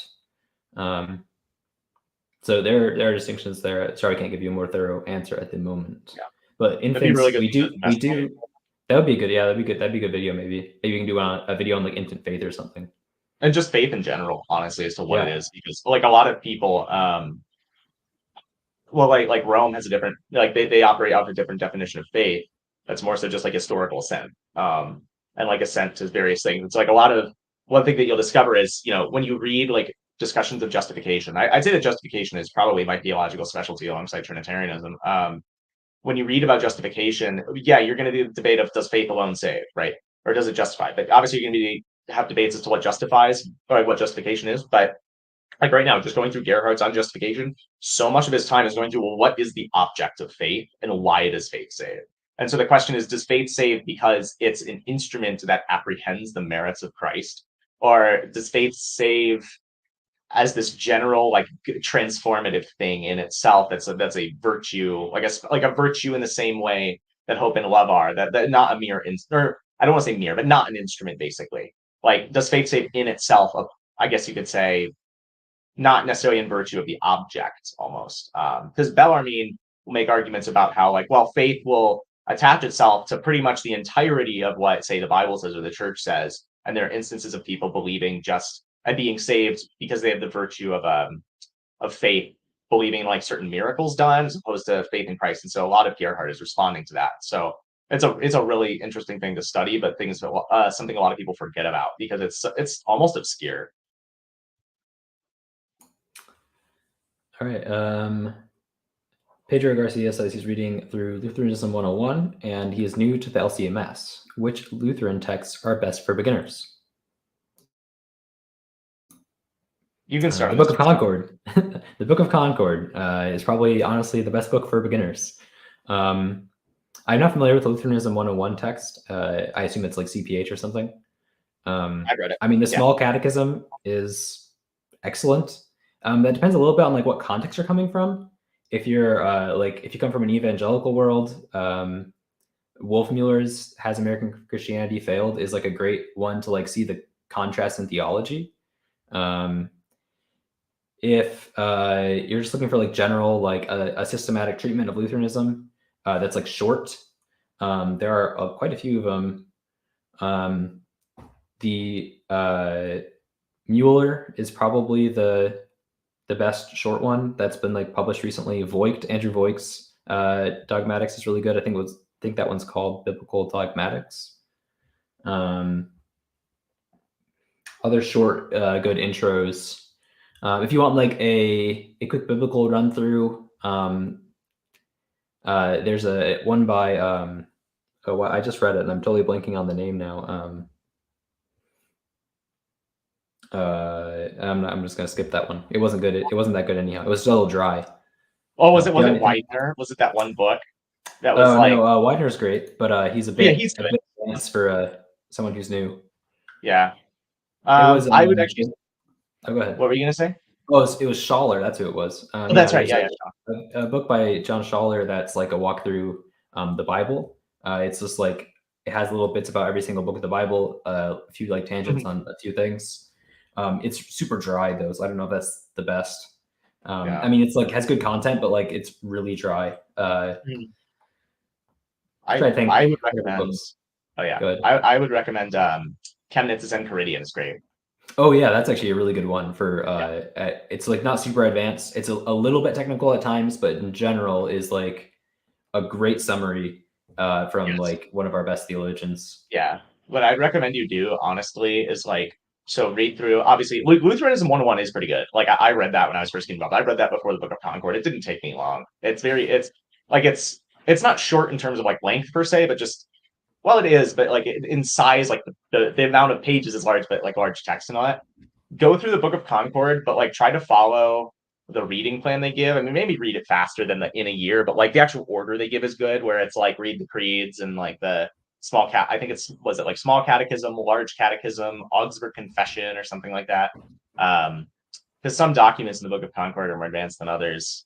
But then also after all that, yeah, try the Enchiridion. And one thing that'll just help is like those books help, but when you have a question, just Google some of this stuff or go to like websites. There are going to be places that will help because there's going to be some questions. You're like, what does this even mean? Like, what are they talking about when they use concupiscence? So yeah, just like don't feel bad if you're reading something you just don't get it. Like sometimes it's just hard. Like it is a hard part of theology and philosophy. So I was looking over my shelf to see if I was missing anything, and I was like, what books do I have? The problem is I read so many books digitally. Yeah. Those are all. I think that's a good summary of some intro books. Yeah. I can't think of any others particularly at the moment. I think not. I mean, actually, a copy of like the Lutheran Study Bible is actually really good. Yeah. Just like the Lutheran Study Bible is actually is excellent. They make it a normal text and a large text version. The large print version, just be ready for a massive tome when it comes because it's just gigantic. The normal one's big as it is. But it has a lot of good study notes if you just want like a decent study Bible. It is ESV, which has its ups and downs, I think. I'm an NKJV person. Same, but I like it. ESV it's not a bad translation, and it has a lot of great notes in it. I agree. Sola says he enjoys the 2 Quenstead volumes from Repristination, but felt like there are a lot of typos. Yeah. I think I've read both of those actually. Yeah, you have both of them. Yeah, I do. Is it on creation and on the church? Yeah, they're abridged versions of his Loci. Yeah, they're good. I enjoy them. They're kind of like on the church is better than creation, or at least it just in my opinion, because I think it's more pertinent, or it's more like a lot of the questions about creation are just like, okay, like when are you gonna ever really ask this almost? But it's still recommend it. Although I wouldn't say those are necessarily like if he's saying this in terms of, oh, what do you believe as Lutherans? Like I wouldn't necessarily recommend those. But if you're getting to more advanced stuff and you just want to read the scholastics, like yeah, read those. So. Steve Roberts says, any recommended resources against Romanism on a simple level, podcast or something? Ooh, that's a really good question. Do you have any stuff? Simple level. So there are some debates between Jordan Cooper and I think Michael Lofton did debates, or did he do one with Rob Coons? I know he did one with Coons, and then I know Wolfmueller did one with Lofton. And then Wolfmueller. So there's debates between Cooper and Wolfmueller and some Catholic people on YouTube. I look up those. They were good debates. Simple resources. I mean, like simple resources. The Book of Concord actually has like quite a bit of material in it that's polemical. Yeah, the apology especially. Yeah, at a simple level. I'm trying to think of other simple level content. Yeah, there's like, I feel like I read tons of stuff and listened to tons of stuff on YouTube, but I'm like not able to recall all the sources the information went up into my head, and I don't remember where it all came from. Here's the thing: is like I know a bunch of advanced sources. Yeah. I was like, I know Bellarmine and Gerhard. Yeah. The like Chemnitz' Enchiridion actually does touch on some of this. I also say it does. Luther's commentary on Galatians is a good response on justification. Yep. I'd also say Romans too. Yep, commentary on Romans from Luther also has lots of good stuff. Yeah. I mean, honestly, like what I'd recommend is like there's one guy whose YouTube channel I recommend, but he might be a little advanced. His channel's Goy for Jesus. He's pretty good. And the other Paul has some good stuff, but it might be a little advanced. But he does a lot of good stuff on like a lot of the typical polemical arguments that you see from there. What's hard is that like I can name you a bunch of people that are going to be touching on like the more simple things, but a lot of the time I don't actually recommend what their answers even are, or I don't think they're good enough. Like you'll see a bunch of stuff from like Carm, for example. That's like, well, technically they're like I can't recommend Carm. Good. What? Yeah, I can't recommend Carm for anything. Yeah, they I have know. Horrible misunderstandings of a lot of stuff. Right. They way oversimplify things. They strawman their opponents constantly. Right. A lot of problems with Carm. Yeah, and like, and there are times like I'll say this. I know I could be lambasted over this one as a Lutheran, but like every once in a while, James White will say something correct about Rome or the East. But like he is so bad on like almost everything else that I almost don't, I just like can't really recommend him fully, because a lot of the time he'll say things are just too like right now he's on this big tirade against Thomas Aquinas and a bunch of Reformed Baptists love him. He's like, you think scripture is not sufficient, and it's like, no, because he's a presuppositionalist, right? Like he thinks scripture is sufficient literally to prove the existence of God. It's a presuppositionalist. And just a bunch of stuff like that. It's just like don't get involved with him. It's hard because what's difficult is like you have like the simple stuff, which is like, let me use this hand because it's actually not, it's pointing it. You have the really simple stuff that's like, hey, like read Romans and Galatians. You know what I mean? And then you'll have like the super advanced stuff from Gerhard and Chemnitz, like way up here to where you can't even see it. And I promise next time I do a stream, I'm gonna next time we do something like this, I'm going to use my actual room. That's just right now I'm moving, as I've mentioned, and it's not exactly clean here. But point is, it's hard to give a recommendation on like a lay level, but honestly, it'd be easier if you were just to say like, hey, here's a specific issue. What are some good resources on it? Because then I could give some more lay level stuff or simpler stuff. Yeah. I think honestly, there's lots of good like Lutheran blogs that are out there that discuss like a lot of these simpler level stuff. So I'm trying to think, what's the ELS pastor that David J. Weber has a lot of stuff on like these topics. He's more focused on the East, but a lot of it applies to Rome. He has a really old Angel Fire website that's still going. So I recommend his stuff. He talks about some of these topics. Pedro Garcia asks, thoughts on doing a video about theonomy versus two kingdoms? I'm not an expert on this. It'd be interesting to research. It'd be really interesting to research. Oh, that's a good question. So Cooper has some videos on this topic, or some podcasts, like old ones, in his archive that are actually quite good. I recommend all of those. The long story short, if you want a really quick answer, is Lutherans are not theonomists. We accept two kingdom theology. We have a difference between how we view two kingdom theology versus how Reformed view two kingdom theology. The two kingdoms are not the church and the state. And it is rooted in our two kingdom theology, at least is rooted in Augustine's City of God. So if that's a very brief rundown, maybe we can do a video on it. It's not a topic I'm super well versed in, and it's a little difficult because a lot of the discussion on theonomy and two kingdoms stuff is not coming from a super systematic perspective, especially from the Lutheran side. A lot of it's like, oh, it's all throughout Luther. And it's like, you have to read 50 Luther volumes to get like his entire perspective and try and figure it out. And he doesn't like have a ton of, there's no like spot where he's dedicated a discussion to it. And also, unfortunately, like for instance, Gerhard's volume on the political magistracy is not being published. So you have like those types of things where it's just like sometimes the works aren't translated, or they are translated in the case of Gerhard, but aren't being published.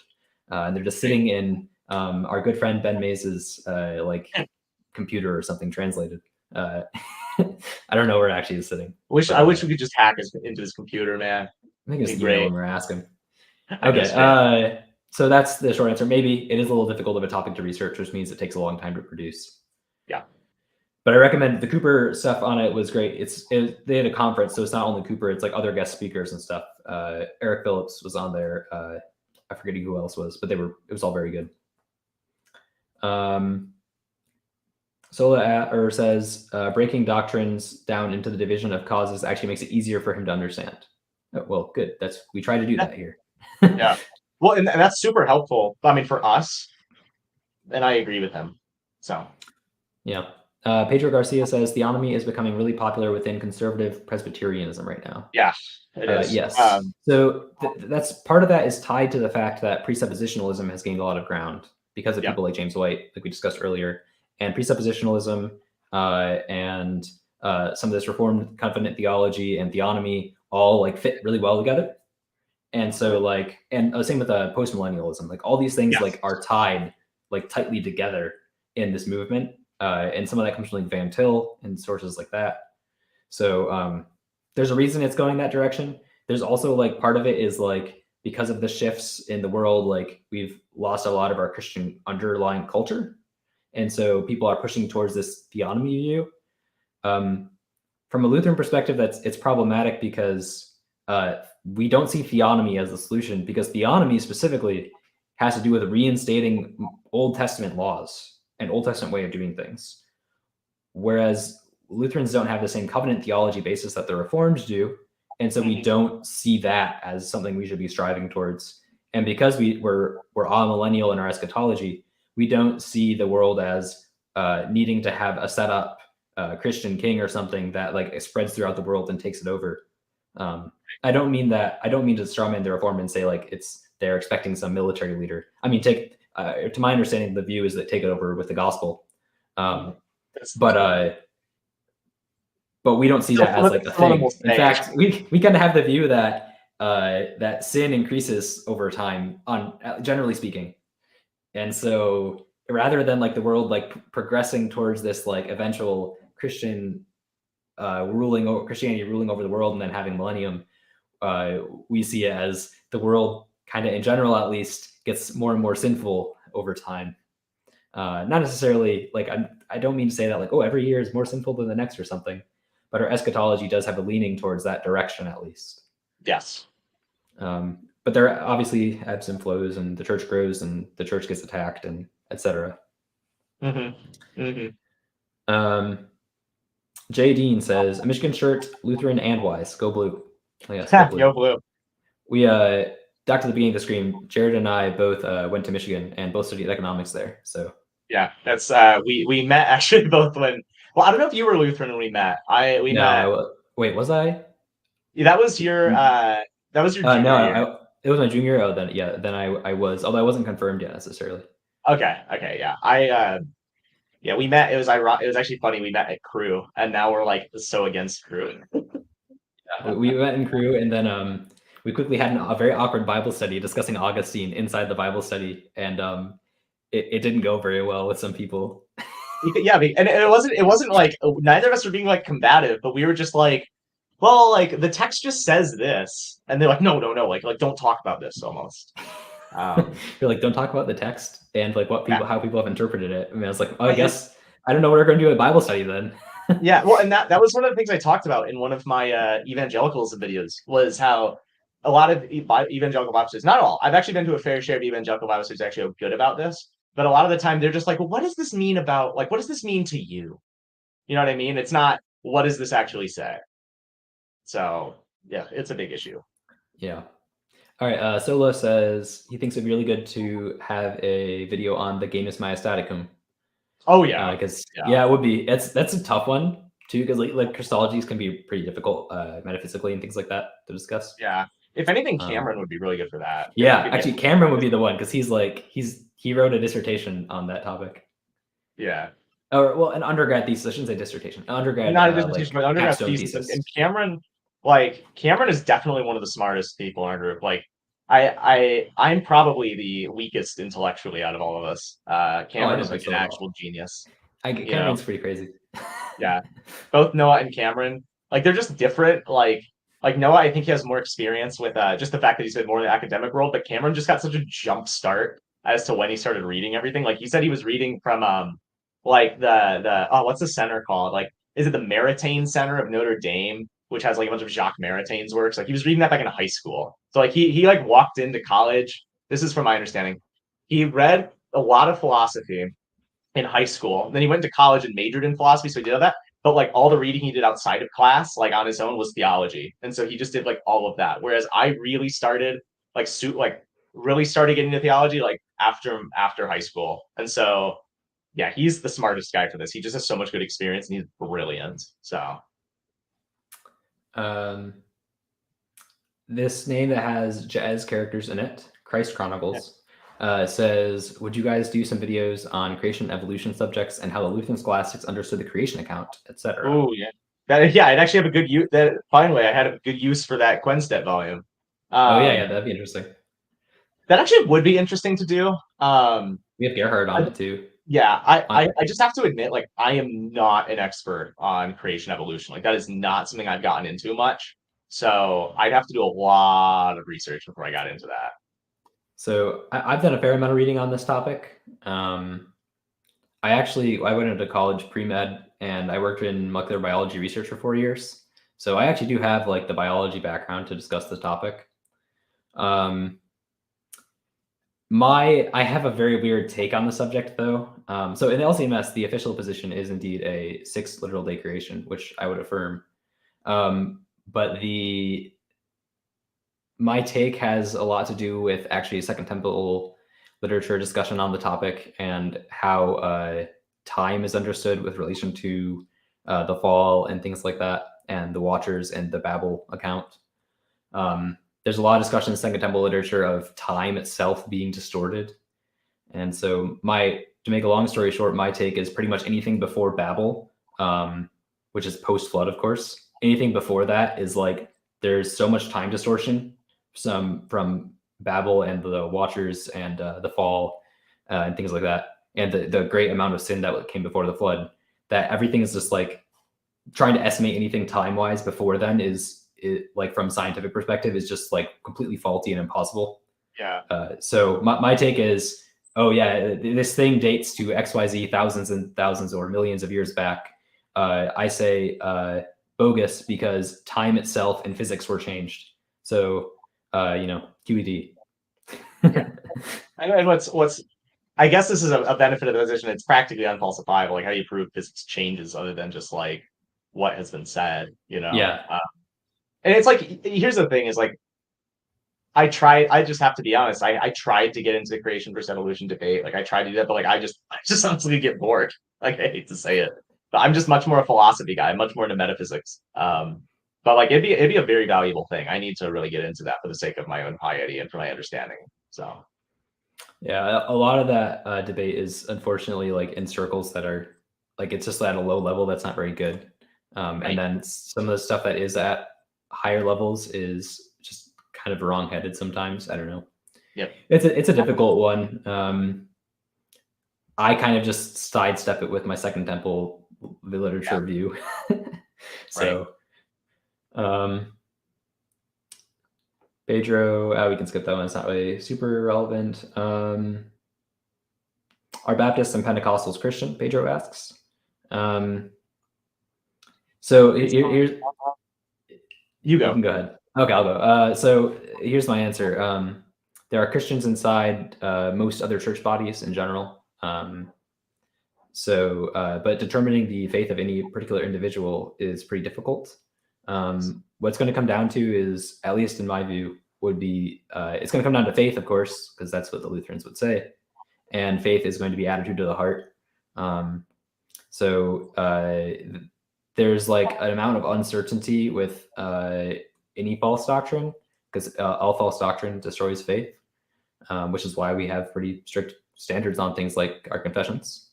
But that said, that like if you hold one false doctrine or something, that doesn't like necessarily, that doesn't make you like an unbeliever or something. Like, I mean, within this channel, we have disagreements about certain doctrinal matters.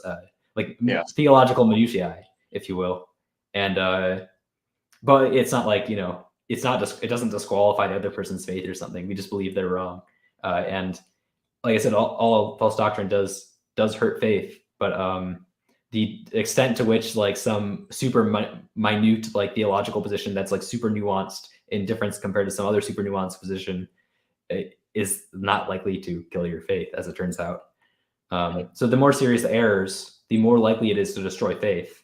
And if faith is destroyed, then that person's no longer Christian. So that's my my wishy-washy answer, as it turns out, because the position is kind of wishy-washy in a sense. I don't really have anything to add. Yeah. So you know, it's, you kind of have to have it on an individual basis to assess that. I do think there is a degree of like, the more you know about theology, in a sense, the more accountable you are for your beliefs, because you've thought about these questions more. And so if you're affirming them, you're more strongly affirming a potentially wrong position. Right.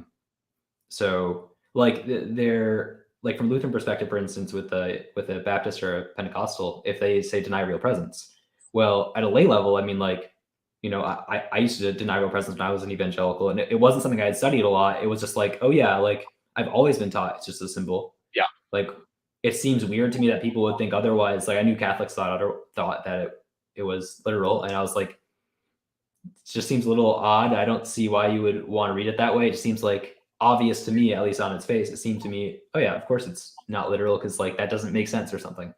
That was the idea I had, at least.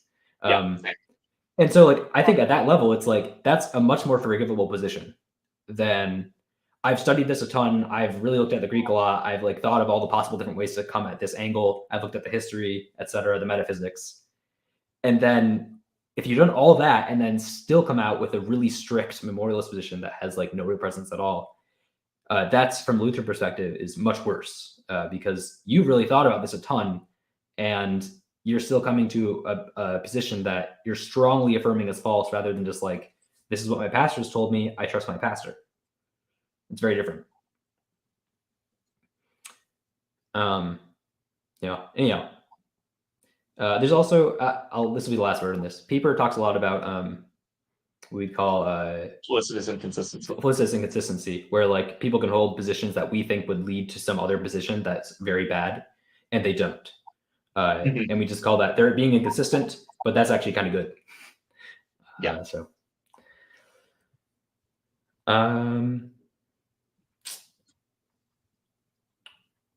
J. Dean says, would you consider a show detailing Intuitu Fidei? Is it basically crypto-Arminianism, as some asserted? Oh man, that would be an interesting one, for sure. This is the we have disagreements within us. Yeah, so that's one of the theological minutiae that came to mind, actually.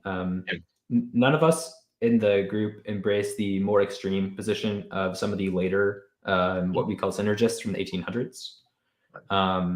But we do have differences on how strict of a position we take on like some people are more towards Chemnitz and Walther and Pieper, and some people are more towards like the Gerhard view, and also the position of like Andrea.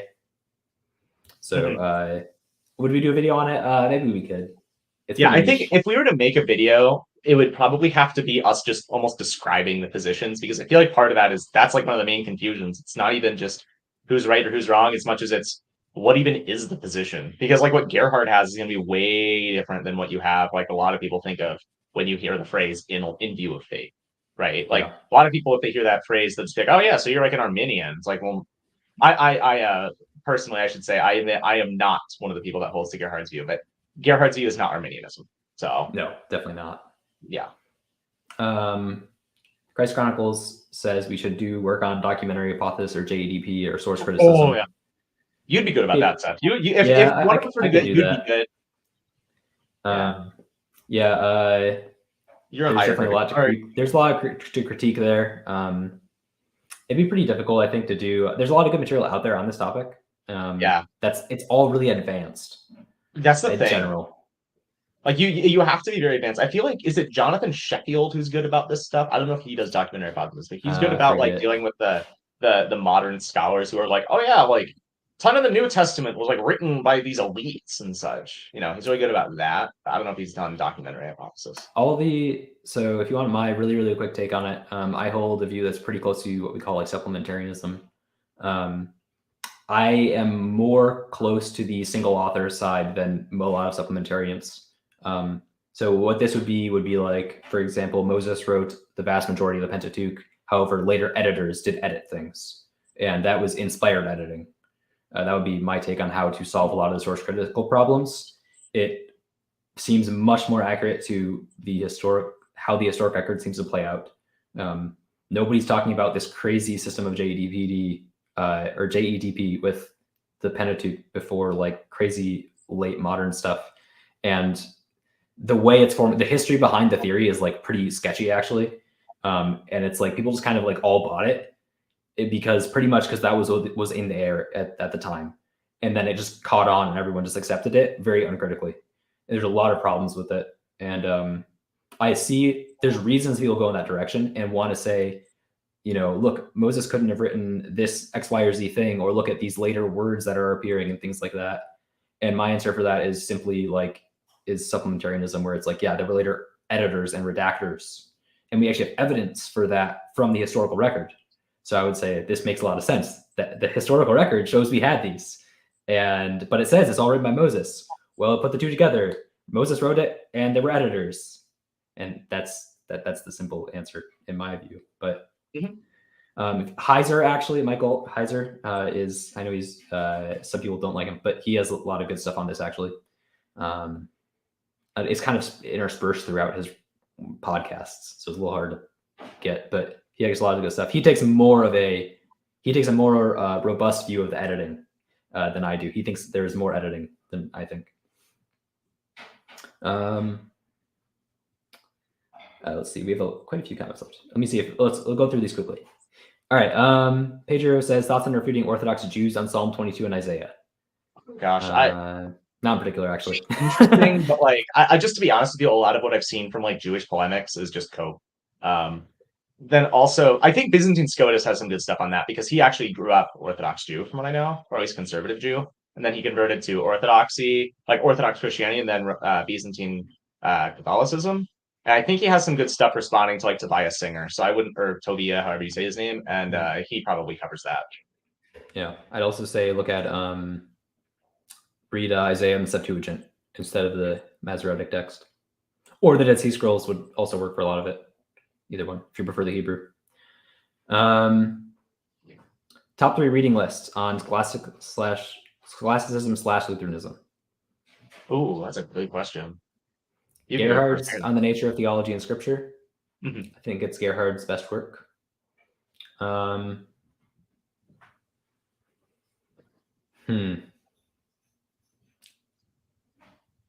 It depends on how many, when he says top 3, can we, I'm going to include multiple volumes of things. Oh, yeah. That's really, yeah. I will include multiple volume works as a single work for the Examen, for example. I say that one, Gerhard's Sacred Meditations. I'm putting 2 Gerhards in. I like Gerhard a lot. And number 3, this is not Lutheran necessarily, but it kind of is. I would say Theology of Germanica, which is Luther's favorite work. It's really, really good meditation. It is philosophical. It's the mystical side, not the scholastic side. But is certainly Lutheran in the sense that Luther republished it and made it famous. And it's certainly Lutheran in flavor. It's from the 1400s. And if you want a great meditational volume from a Neoplatonic perspective of Christianity, it's very good. Yeah. Sorry. I just woke up early today. Early for me. But I would say I'd actually recommend, so this is going to be, I'm taking this as both scholasticism in general and just Lutheranism in general, but I will side with the Lutheran scholastics.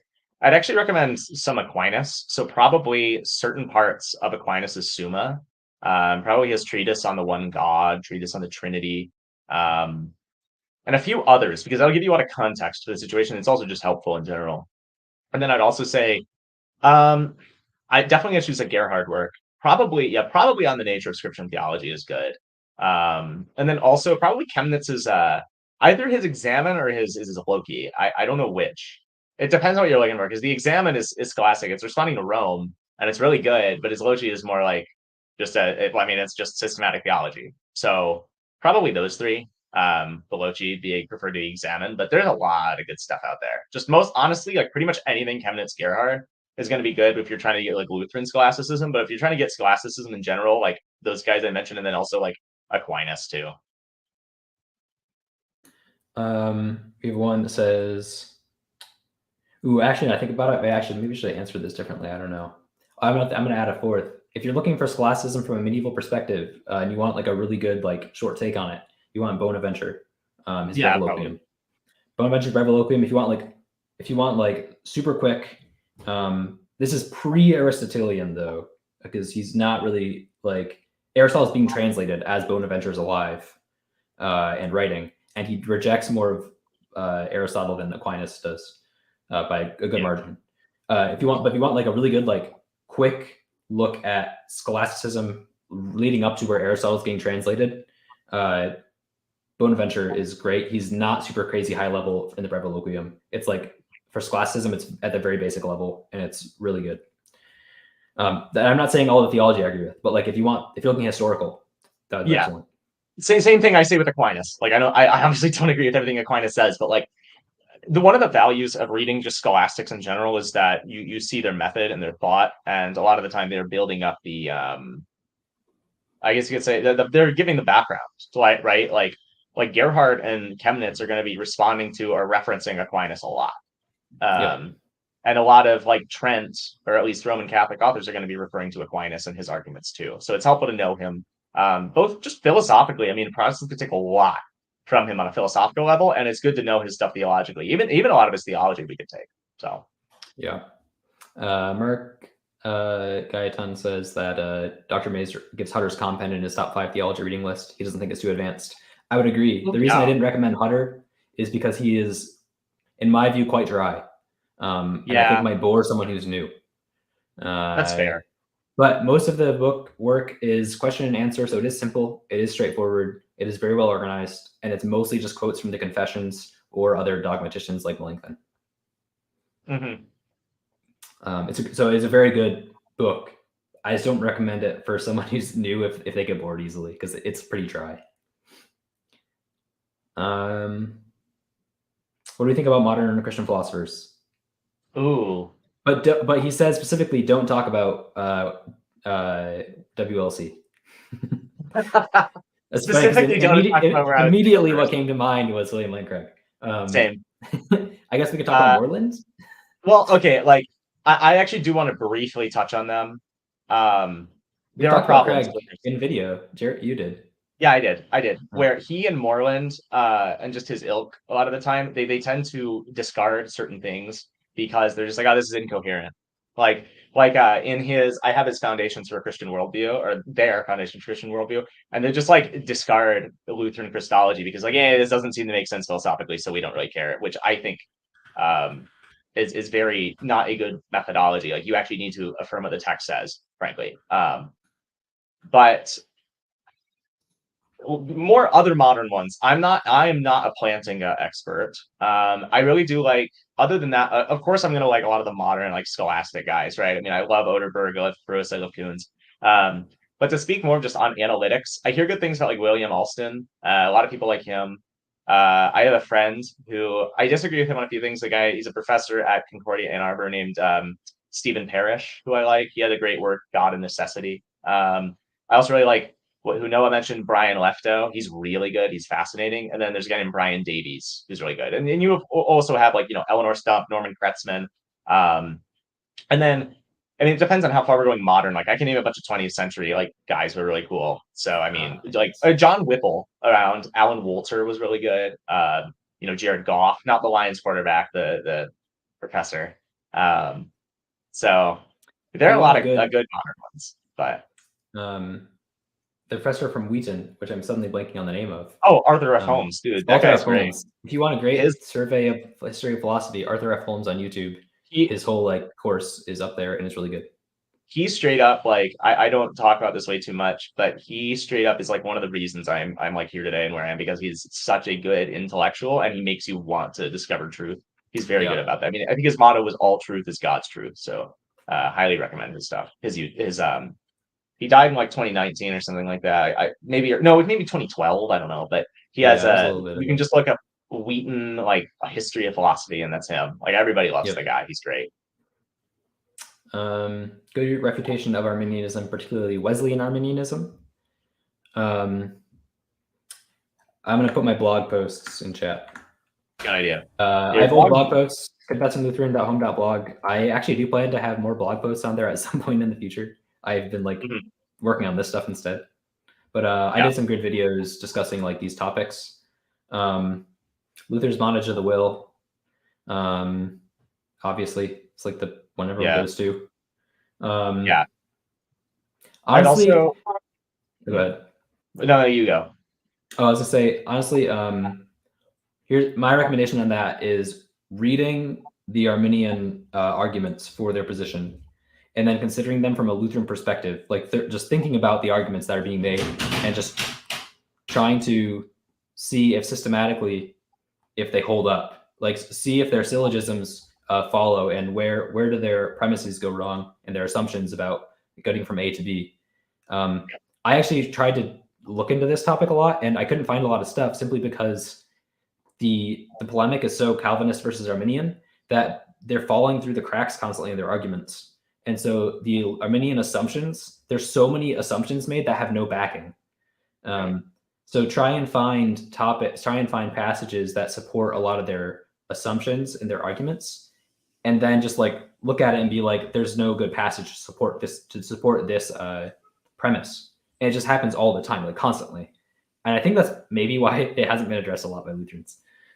Yeah. I don't really have anything to add there. Yeah, so my blog, I have stuff on it. Thoughts on civil magistrates backing rebellions against other magistrates? Oh gosh, it's a great question. I'm not gonna actually. Oh yeah. Okay. On my blog, I did do a blog post on Romans 13 and the Revolution Clause in the U.S. at least. That'll be my answer. Thoughts on government funding and supporting rebellion in other countries? I would say that's wrong, simply because rebellion is not supported by Romans 13, with the exception of when your government allows it. So if you have a government that on paper actually says you can rebel under X, Y, and Z circumstances, and then those circumstances are met, and there's just reason for rebellion, then it's allowed by Romans 13, because the government says it's allowed. So it's not breaking the law. Yeah, it's like, I know one guy, I'm not necessarily agreeing or disagreeing with him. Yeah, I just don't know this, but like he made an argument to me where part of the reason that the American Revolution was justified was because they were talking like the British have a high view of like the Magna Carta, and they like, in some ways they like violated that or something. And so the US had, or who became the Americans of the United States, they had just cause to do so.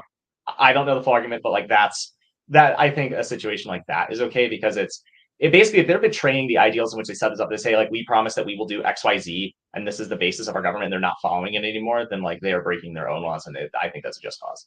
But yeah. Mark says he'd like to see a video on Intuitu Fidei and on middle knowledge. Well, we answered the Intuitu Fidei one earlier. Middle knowledge would be interesting. That would be more you than me. Yeah, middle knowledge,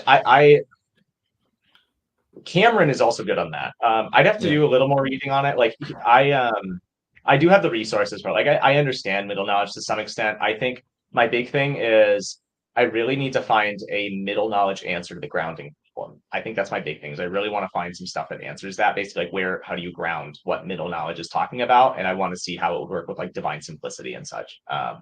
I could be wrong, but I feel like Craig almost argues using middle knowledge against divine simplicity. I could be wrong on that. And so it'd be interesting to see. Yeah, that'd be a great video. Something I'd love to research, actually. Let's see. I should say something. At some point, we should honestly just straight up have Mark on here. Like he's done some good stuff. He had a debate with KJVO recently. That'd be interesting.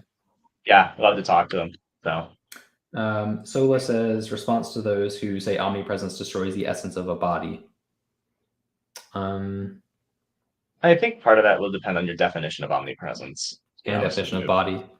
Yes. Because a lot of the time, I think what happens a lot of the time is people think of omnipresence in some like weird way where it's like a local extension across everything. Whereas bodies are local and God's not like locally present in the same way. Like it's just not really, it's kind of comparing apples to oranges in my mind. Yeah, there's also an issue with how you interpret bodies in the ancient Near East. Yes. Which is its whole own thing.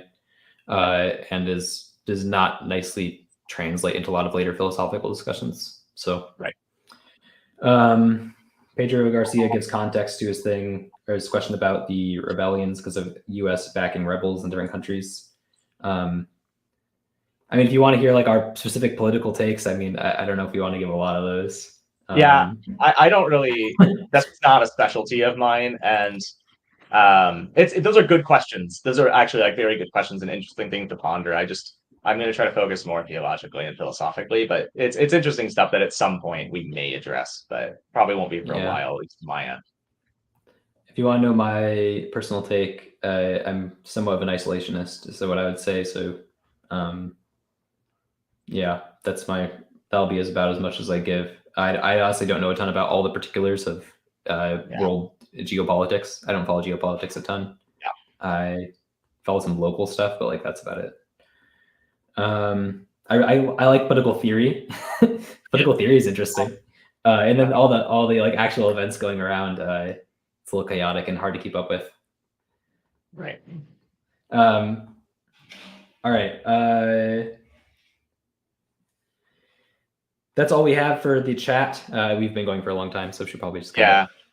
I'll probably have to head out in a minute, but before we're done, I just wanted to thank everybody for like watching. It really does give a lot of motivation, and it's really nice for me because like a lot of the time I just write stuff out for my own sake. Like I tend to learn by writing things out. I actually wrote an essay out like a few weeks ago where I was writing out my thoughts as to like the essence existence distinction and how that works and arguments for it and all that. And it helped me understand my own position a lot more, and because I had to like ask questions to myself and everything. And so this helps me in my own way, but it's really nice to know that you guys are actually really interested in this, and it helps you guys understand things and you look to us for some good answers. So thank you so much for everything you guys have done. Yeah, thanks for watching, guys. We'll continue to put out stuff. The reason we didn't we streamed today and we didn't put out a video on Friday because we're streaming today, and we didn't really have time. Honestly, none of us did to put out a video. So, all right. Well, everyone have a good evening. Have a good Lord's Day tomorrow. Indeed.